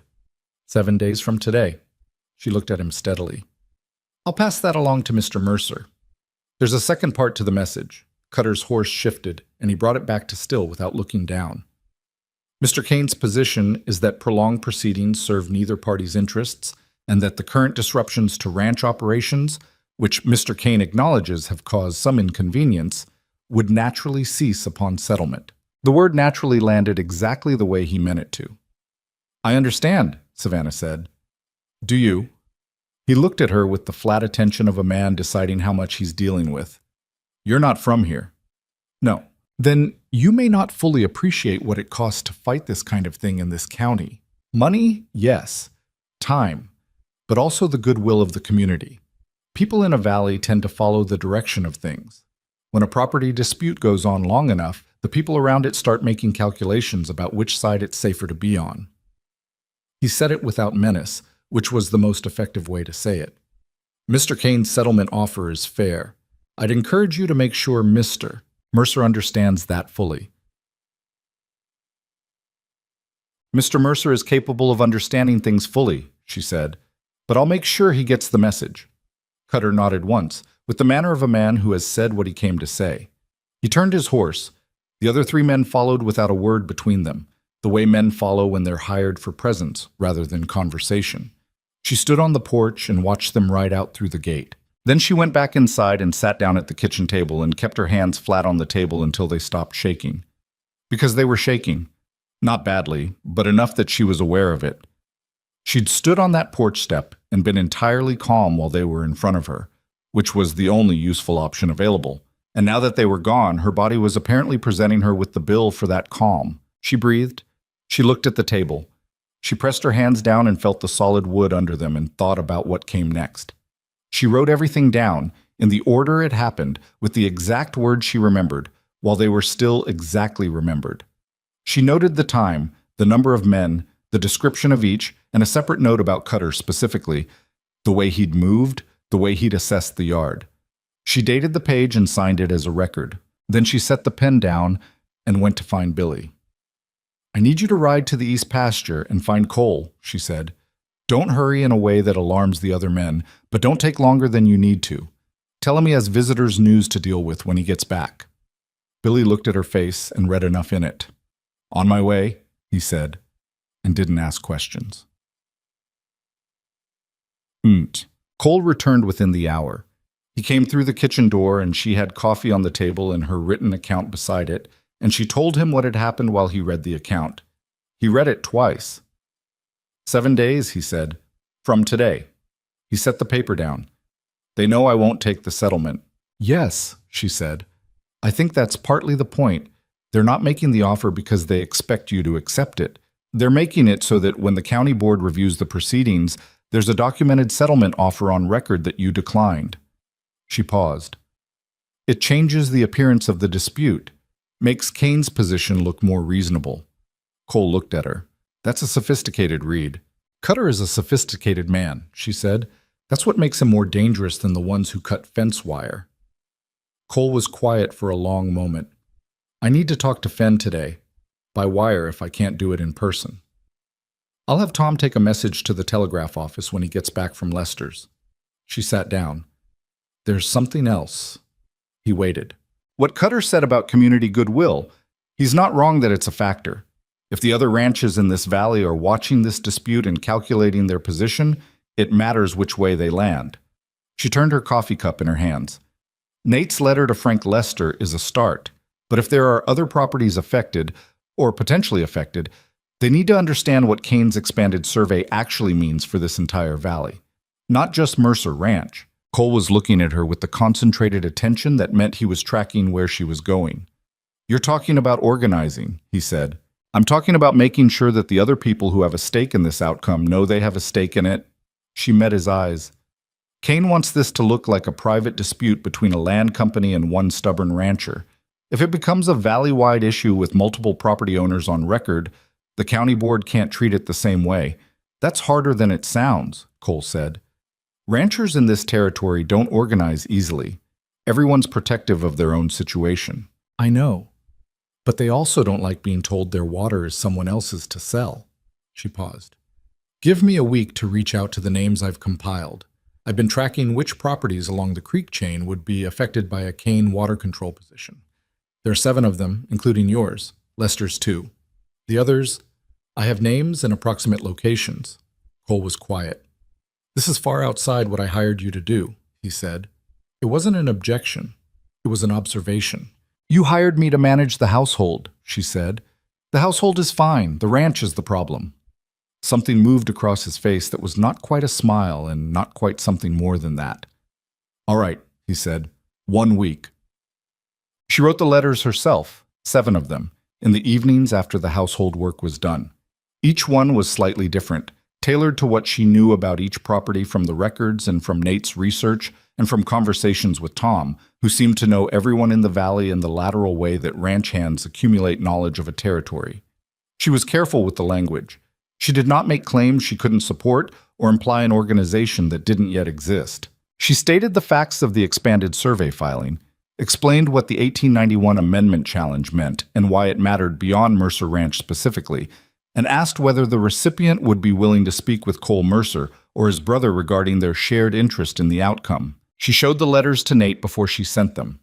He read them carefully, made 2 small suggestions about legal phrasing, and then looked at her with an expression she'd come to recognize as him revising his assessment of something. You wrote these yourself, he said. Yes. You didn't go to school for law. I didn't go to school for accounting either. Nate set the letters down. There's something I want to say to you, and I want to say it plainly. He folded his hands on the table. I came here trying to convince my brother to sell or settle, and I was wrong about that. Not wrong about the financial math. The math was accurate. Wrong about what was worth protecting and why. He paused. You didn't argue me out of it. You just showed me what it looked like when someone decided the fight was worth having. And I couldn't maintain my position in the face of that without being dishonest with myself. Savannah looked at him for a moment. You helped more than you know, she said. The Denver correspondence, the challenge mechanism. Without that, we don't have a legal defense. We have a complaint. We both did things that needed doing, Nate said. Yes. She picked up the letters and began addressing them. That's generally how things get done. He was quiet for a moment. Then, Cole is not a man who says things. She kept addressing the letters. I know that about him, Nate continued, and I think you figured it out too. He doesn't say things, but he shows them if you know what to look for. A pause. I'm not saying this to meddle. I'm saying it because you've spent 2 months doing everything for this ranch and this family without anyone explicitly acknowledging what that means, and I thought someone should say it. Savannah finished addressing the last letter and set down her pen. Nate, she said, when your brother is ready to say something, he'll say it, and when he does, I'll be here. She looked up. But in the meantime, I have 7 letters to post and a county board hearing to prepare for, and neither of those things waits for feelings to arrange themselves." Nate was quiet for a moment. Then he laughed. A real one. The kind she'd heard from him only a handful of times. "You're the most practical woman I've ever met." "I've had reason to be," she said. The responses came back over the following 10 days. Not all 7, but 5 of them, which was more than she dared to calculate on. Frank Lester wrote back immediately and offered to ride to Mercer Ranch to discuss directly. 2 others wrote cautious letters that were more questions than commitments, but the questions themselves were evidence of engagement. A 4th wrote a brief, direct letter saying he'd had his own troubles with Kane's people the previous spring and had wondered for months whether anyone else was going to do something about it. The 5th was a woman, Martha Rourke, a widow who ran a small cattle operation on the creek's north branch that would be directly affected by a Kane water control position. She wrote 3 pages in a hand that was clear and deliberate, laying out her own situation with precision, and ended by saying she would travel to Black Creek if a meeting was organized, and she expected to be treated as a full participant in any decision that affected her water access. Savannah read that letter twice and then put it on Cole's desk with a note. "She's an ally. Treat her accordingly." Cole organized the meeting for the last Saturday of November. He borrowed the back room of Ruth Chambers' general store. Ruth had been waiting, it turned out, for someone to ask, which said something about Ruth's reading of the situation from the very beginning. 6 property owners came, including Martha Rourke, who arrived in a wagon. She drove herself and did not waste anyone's time with pleasantries. Cole spoke first, laying out the legal situation plainly and without the kind of chest thumping that would have put people off. Nate followed with the technical detail on the water law provisions. Savannah sat at the side and said nothing, because this was not her meeting to lead, and she understood that she was not a property owner in this valley. She was a ranch employee, and the decision-making here belonged to the people whose land and livelihoods were in the balance. But she watched, and she listened. Martha Rourke spoke near the end of the discussion, after 2 of the other ranchers had expressed concerns about the cost and duration of a legal fight. She spoke the way she'd written, clearly, without excess. "I've been running my property alone for 6 years," she said. "I've dealt with bad winters and low cattle prices and a foreman who left with 2 months' wages in his pocket. What I haven't dealt with is someone trying to take my water out from under me through paperwork." She looked around the table. "That's different. That's someone deciding that my survival is a negotiating chip. I'm not interested in settling with that kind of person." She paused. "I'll sign whatever needs signing." The meeting lasted 3 hours. At the end of it, 5 of the 6 property owners had agreed to file a joint statement with the county board identifying their shared water interest and supporting the challenge to Kane's expanded survey scope. It wasn't a legal victory. Fenn was careful to say so when Cole wrote him that evening. But it was a county board that now had to contend with the fact that 6 valley properties were on record objecting to Kane's approach, which transformed this character of the proceedings in exactly the way Savannah had told Cole it would. Fenn's letter came 4 days later with his assessment.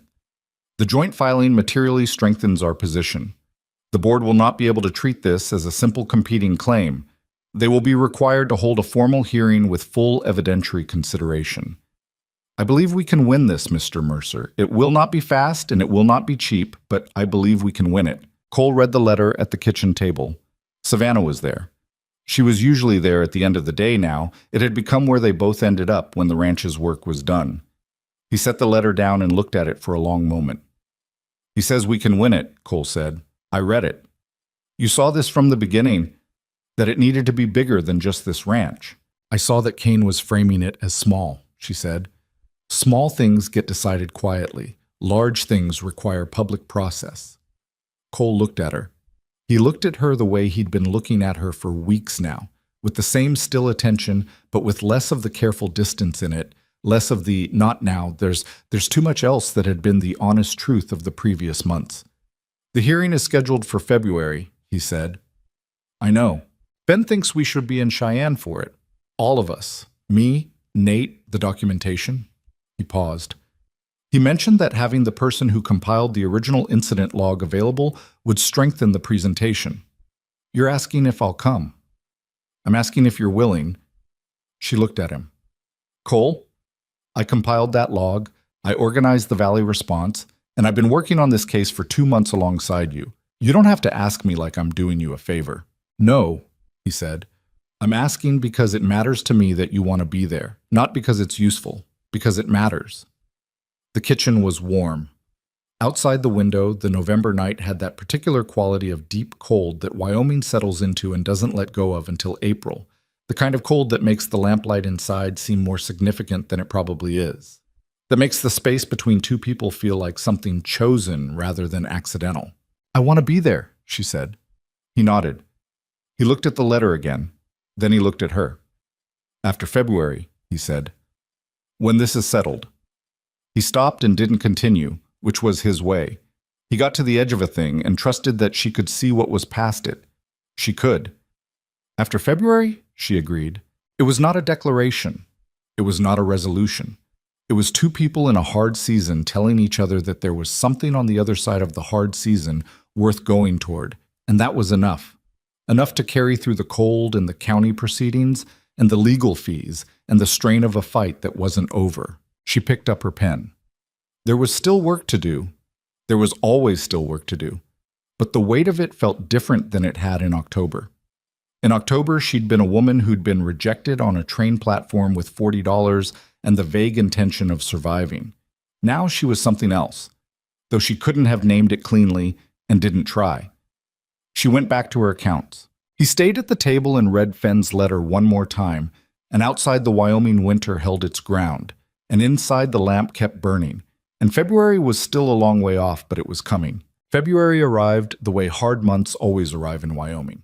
Not with drama, but with persistence. The cold had settled into the ground so thoroughly that even on the days when the sun showed itself, it gave light without warmth, and the mud that had plagued November was now frozen solid underfoot, which at least made moving around the ranch easier, even if it made everything else harder. Savannah had been at Mercer Ranch for 4 months and 3 weeks. She knew this because she'd stopped counting at some point in December and then found herself counting again in January, which told her something about the way this place had taken hold of her. Not the counting itself, but the fact that she'd stopped and then started again. The way you return to a thought you'd decided to set down and find it waiting. The preparation for the Cheyenne hearing had consumed the better part of January. Fenn had written 3 detailed letters outlining what the county board would consider, what evidence carried the most weight in formal water rights proceedings, and what the opposing presentation would likely look like.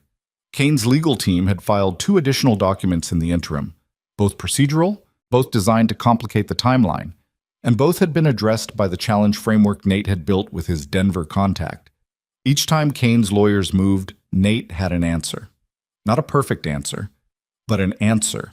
It was wearing work, and it showed on all of them in different ways. Cole had gotten quieter than his baseline, which she wouldn't have thought possible in September, but had learned to read now as a sign of concentrated internal management rather than withdrawal. Nate had stopped sleeping well. She could hear him moving around in the early hours through the thin walls of the ranch house. And occasionally she had come downstairs at 4 in the morning to find him at the kitchen table with papers and cold coffee, having apparently been there for some time. She'd make fresh coffee and sit across from him, and they'd work in parallel silence until it was time to start breakfast for the men. And she thought that this was one of the stranger friendships she'd developed in her life, but also one of the more genuine ones. The men who stayed, Tom, Deke, Billy, Pete, and the others, had settled into a different kind of purpose since the November meeting. They knew the shape of the fight now, and knowing the shape of something makes it easier to carry than when it's formless. Billy's hand had healed with only a slight residual stiffness in 2 fingers, which he managed without complaint. Pete had not missed a day since his foot recovered. Tom had ridden to Lester's twice more on behalf of the Valley coordination effort, and had apparently become something of a known figure at the North Road Ranch, because Frank Lester's daughter kept sending back apple preserves with him. Nobody mentioned this directly to Tom. They just noticed it. They left for Cheyenne on the 3rd day of February. Cole, Nate, Savannah, and Fenn, who had come back to the ranch 2 days prior to review the final documentation.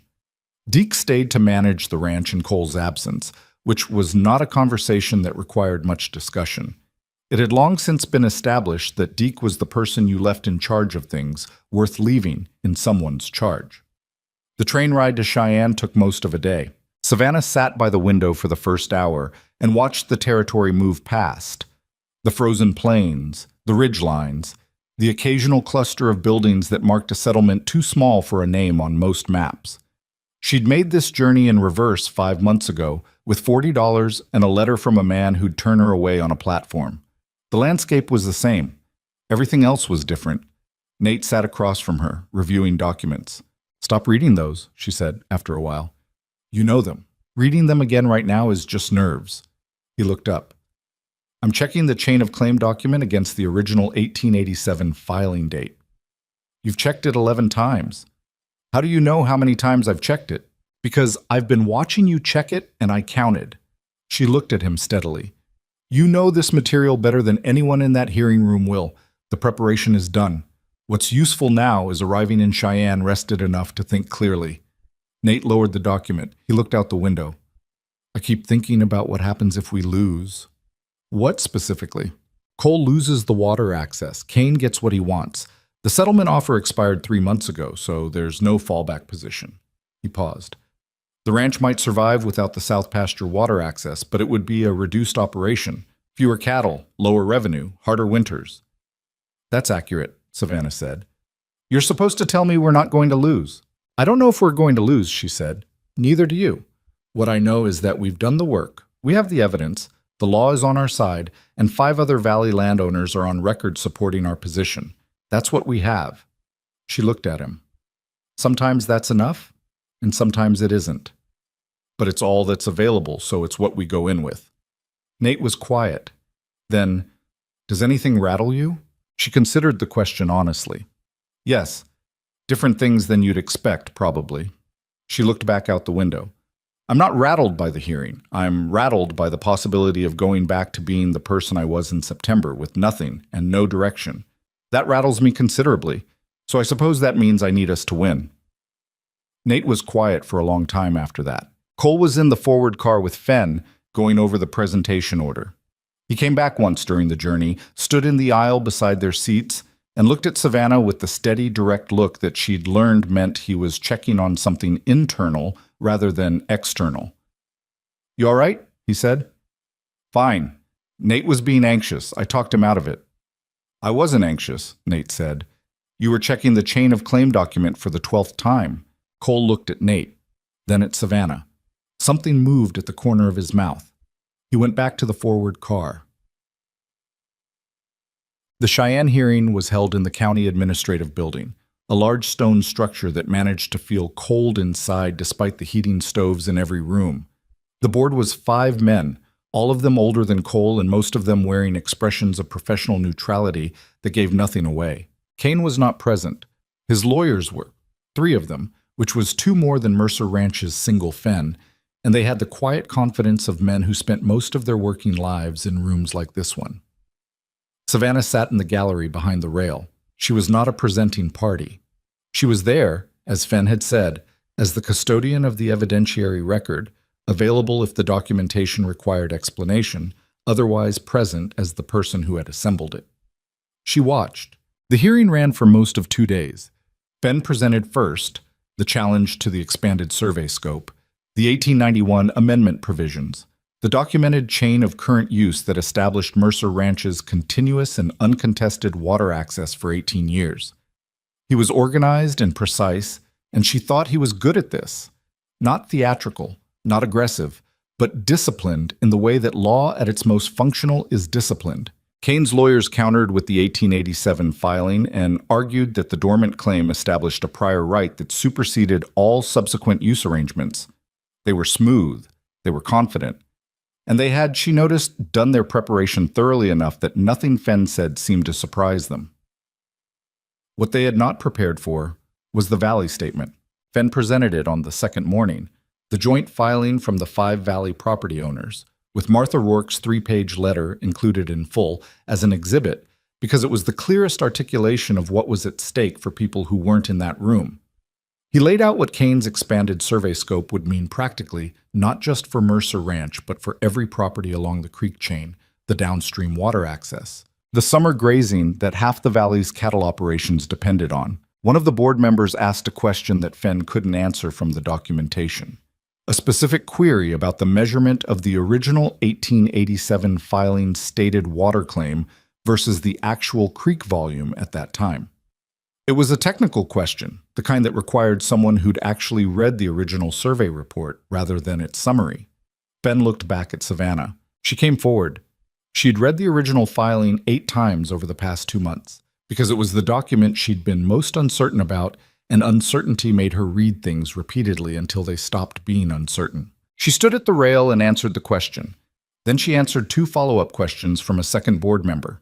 She spoke in the flat, precise register she used when numbers were involved. Not cold, but not inflated, just accurate. When she finished, the board member who had asked looked at her for a moment with an expression that was impossible to read and then made a note. She sat back down. Cole looked at her from across the rail. She gave him a small, minimal nod that meant, "It's fine." He turned back to the front. The board's deliberation took 4 days after the hearing concluded, which was 4 days in a Cheyenne boarding house that Savannah spent in a state of productive impatience. She rewrote the ranch's operational accounts for the coming spring, not because they needed rewriting, but because working helped more than waiting. Nate played cards with Tom Fielding, who'd come to Cheyenne because Cole had said he could, and because Tom was apparently not a man who stayed home when something significant was happening. Fenn reviewed other cases and took other meetings and had the quality of a man who was professionally experienced with the uncertainty of deliberation periods and had made his peace with it. Cole was the hardest to read during those 4 days. He wasn't withdrawn. He ate, he talked, he walked the streets of Cheyenne in the mornings with the purposeful, observing manner he'd given everything. But there was a held quality to him that she felt every time she was near him, the sense of a man keeping himself at a particular pitch so that whatever came back from that deliberation room, he'd be ready for it. On the 3rd evening, they were in the small sitting room of the boarding house, the 2 of them, the others having gone to bed or elsewhere. The fire was low. She was reading, a novel she'd borrowed from the boarding house shelf that she was not particularly engaged by, but that was better than staring at the ceiling. "I need to tell you something," Cole said. She put the book down. "My father built that ranch from almost nothing," he said. "I've told you that. What I haven't told you is that for most of my childhood, I wasn't sure it was going to survive. We had 3 bad years in a row when I was between 10 and 13, drought, then a cattle sickness that took 30 head, then a winter that killed another 15.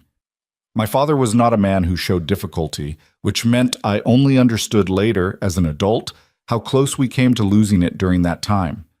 He was looking at the fire. When he died, I inherited something that had made it through all of that and come out viable.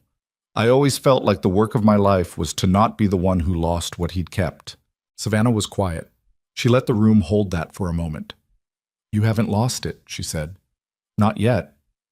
Not yet is where we are. That's not nothing." He looked at her. "No, it isn't." He was quiet for a moment. "I've been thinking about what I said in November, after February. I remember. I mean it." He said it simply, without the careful framing she'd half expected. "I want you to stay, not as an employee, not because the ranch needs someone to manage the accounts or organize the kitchen or write letters to the county board." He held her eyes with the direct, unguarded attention that was the most honest thing about him. "I want you to stay because I cannot think about the future of that ranch, of my life, without thinking about you in it. And I don't know how to say that more clearly than that. Jean." She looked at him for a long moment. "You could have said it less clearly," she said. "That was actually quite clear." The corner of his mouth moved. "I've been working on it for 3 months. It shows." She held his gaze. "Cole, I came to Wyoming to start a life. I didn't know what that meant when I stepped off that train. I just knew I wasn't going to find it sitting in a small room in Knoxville. What I found at that ranch, what I've built there." She stopped, not because she didn't know what to say, but because some things require their own pace. "I'm not staying because I need somewhere to be. I'm staying because it's where I want to be, because you're where I want to be." She paused. "That distinction matters to me." "It matters to me too," he said. They sat with that for a while, the way you sit with something that's been said and doesn't need more said around it. The fire burned down further. Outside, Cheyenne went about its February business, indifferent to the people in the boarding house sitting room, deciding something significant. After a while, she picked up her book again. He watched her read and didn't pretend he wasn't, and she let him. The board's decision came back on the fourth day, delivered by written notice to Fenn's temporary office address. A single page, formal, signed by the board chairman. The expanded survey amendment was rejected. The original 1887 filing was ruled insufficient to establish prior right under current territorial water law, specifically citing the 1891 amendment provisions that Nate had built the challenge on. The Mercer Ranch water access, including both the Eastern Creek and the South Pasture Channel, was confirmed in full under the existing deed provisions. All pending elements of the Dunmore Land Company water challenge were dismissed. Fenn read it aloud in the boarding house dining room with Cole and Nate and Savannah and Tom all at the table, and when he finished, there was a silence that had a specific quality, the kind that follows relief that's been stored under pressure for so long that when it's released, it takes a moment for the body to recognize what it's feeling. Nate put his hands flat on the table and looked at the ceiling. Tom said something that wasn't appropriate for a dining room and then apologized to Savannah, who told him it was fine. Cole read the paper himself. He read it twice. Then he set it down and looked at it for a long moment, and Savannah watched him and saw in his face the quiet, private movement of a man absorbing the release of something he'd held through a long season. Not joy, exactly. More like the particular feeling of ground becoming solid under your feet again. He looked at her. She didn't say anything. She just held his look. Fenn was already moving to the next practical matter. The formal dismissal filing, the notification to Kane's legal team, the documentation that would go to the county record. This was what Fenn did. He moved to the next thing, because the work of law was never finished, just advanced. She liked that about him. What happens to Kane now? Tom asked. Nothing that the county does to him, Fenn said. He loses the challenge. His investment in the survey process is sunk. The Valley properties he'd intended to leverage against this outcome remain independent. He paused. A man like Kane moves on to the next opportunity. He doesn't stop. He just redirects. But not here, Cole said. Not here, Fenn agreed. The Valley outcome makes this territory considerably less attractive. He needs leverage, and he no longer has any. They returned to Black Creek 4 days later, on a train that moved through the February plains with the slow, grinding reliability of things that work without being graceful about it. The landscape was the same as it had been on the way to Cheyenne. But returning always feels different from departing. The same ground reads differently when you're going towards something rather than waiting to see what you'll find. Deke met them at the station with the wagon. He didn't ask about the outcome until they were loaded and moving, and then he asked Cole directly, the way he asked everything. Well? We won, Cole said. Deke nodded once, with the expression of a man receiving information he'd expected but was relieved to have confirmed. He did not celebrate, because Deke did not celebrate in any visible way. He simply turned the wagon east on the creek road and drove. The ranch looked the same as she'd left it. Of course it did. 4 days was nothing in the life of a place. The bunkhouse smoke was rising in the cold morning air. The cattle were visible in the south pasture. Someone had repaired the gatepost that had been leaning since November. When she climbed down from the wagon and stood in the yard, Pete was coming out of the barn and stopped when he saw them. "How'd it go?" he said. "It went well," she said. He nodded the way Deke had nodded, confirmed and relieved and ready to get back to work. He went back into the barn. Tom laughed at something Nate said. Deke took the wagon to the stable. Cole stood in the yard for a moment looking at the ranch the way he sometimes looked at things.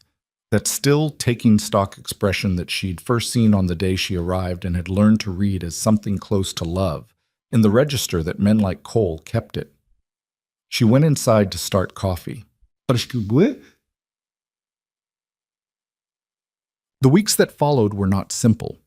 Victory in a legal proceeding doesn't repair fences or restore the operational losses of 4 months of interference, and the ranch came out of winter carrying the accumulated strain of a season spent fighting on 2 fronts simultaneously. There was real work to do. Not dramatic work. Not the kind that makes good telling, but the necessary, unglamorous work of putting a place back in order. The spring cattle count was lower than the previous years, not catastrophically, but enough that the spring sale revenue would be tighter. Savannah rebuilt the operational budget around the new numbers, found 2 places to economize without cutting into the quality of the ranch's core work, and wrote a supply schedule for the coming quarter that had enough buffer to handle the unexpected without requiring emergency decisions. Cole reviewed it and approved it without changes, which was his version of a compliment. Nate stayed through March. He had not, she thought, planned to stay that long. He'd come in October to push Cole towards settlement and had ended up spending 5 months helping fight the case he'd initially opposed. At some point, that stopped being ironic and started being just what it was. A man who'd been wrong about something, come to understand he was wrong and done something about it. That was not a common story. She respected it. On the morning he left, she was in the kitchen when he came to say goodbye. He stood in the doorway with his traveling coat and his bag, and the look of a man who has genuinely no idea when he'll be back at a place that has become more important to him than he expected. "The ranch account is in good shape," he said. It was a strange thing to say as a farewell, but it was his way, practical statements that carried feeling inside them. "I know," she said. "I do the accounts." "Right." He paused. "Cole is going to propose to you properly when he gets up the nerve.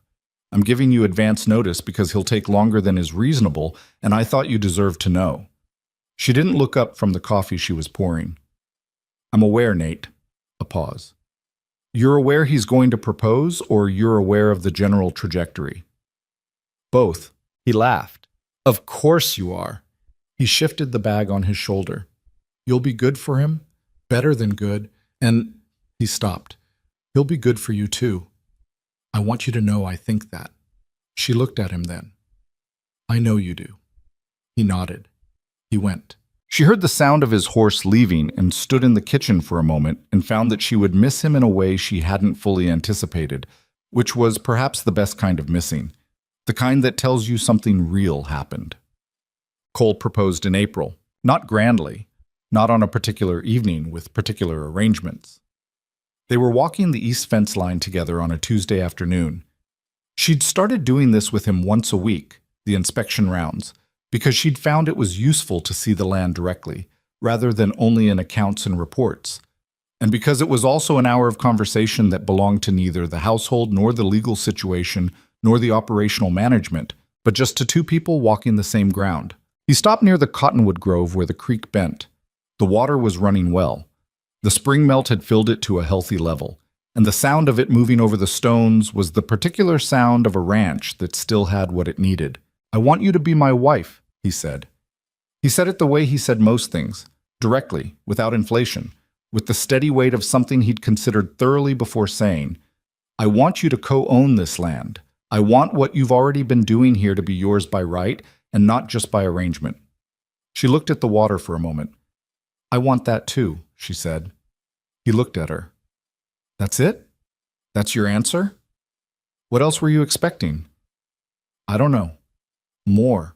Cole, I've been in love with you since December. You've known it since January. We agreed to wait until after February.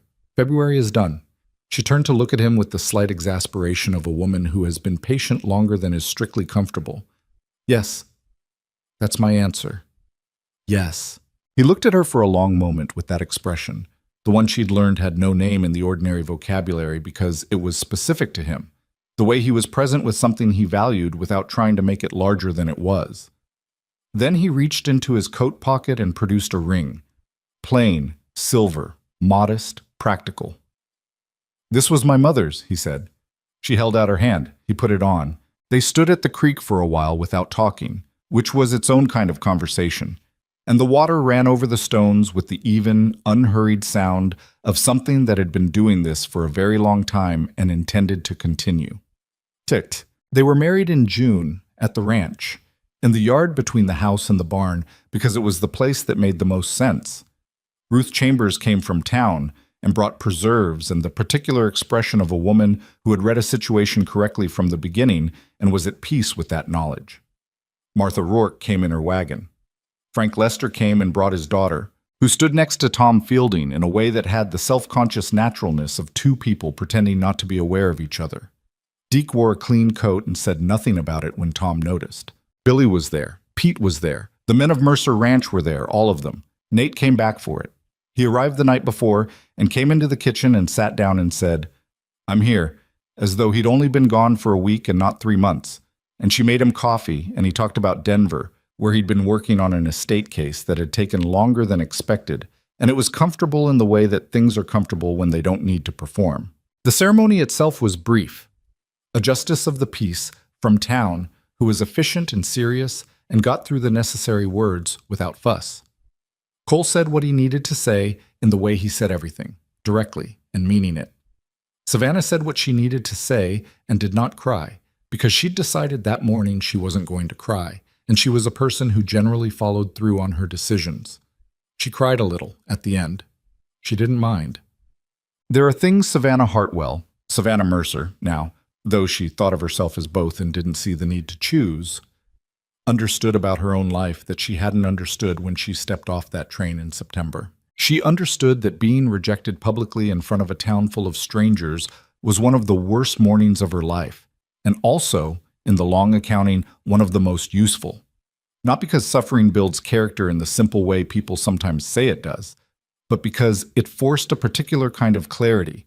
You find out who you are when you have to decide in real time, with no preparation, what you're going to do after the worst thing in your immediate situation has just happened. She'd stood on that platform and chosen not to fall apart, and that choice had set the direction of everything that came after. She understood that the life she'd built at Mercer Ranch was not the life she'd been trying to get when she answered the advertisement.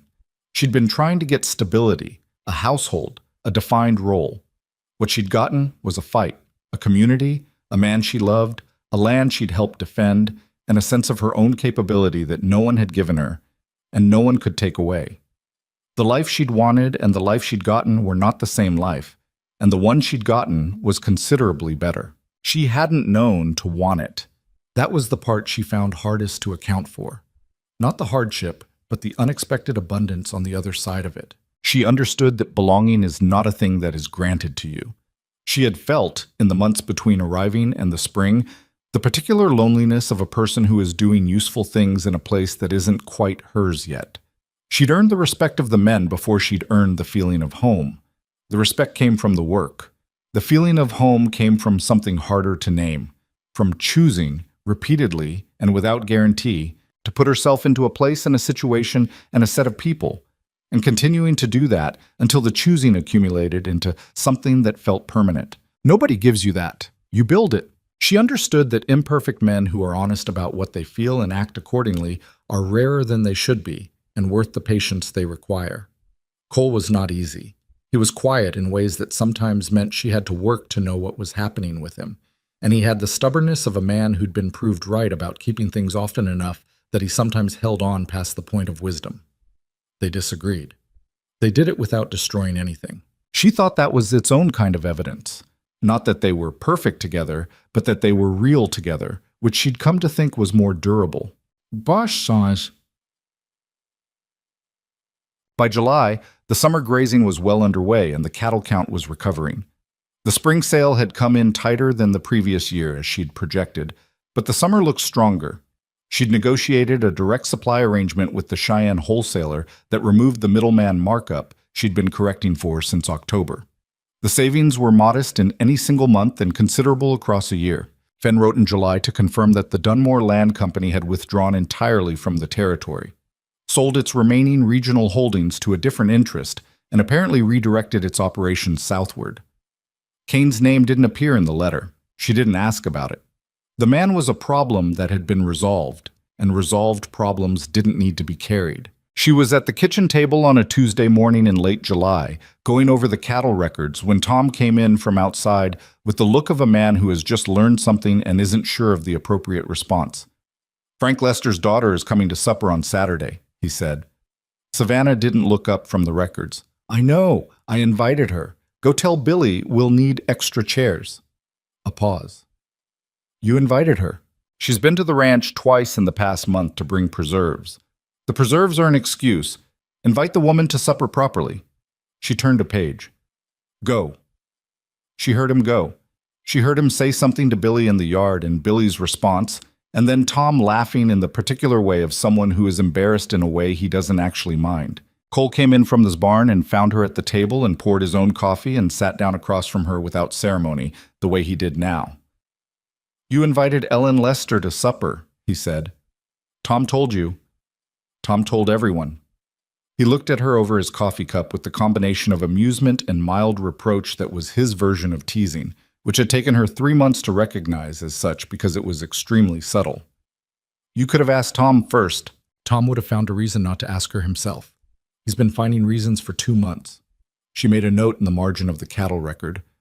"I invited her. If he minds, he can tell me so." Cole drank his coffee. He doesn't mind. I know he doesn't.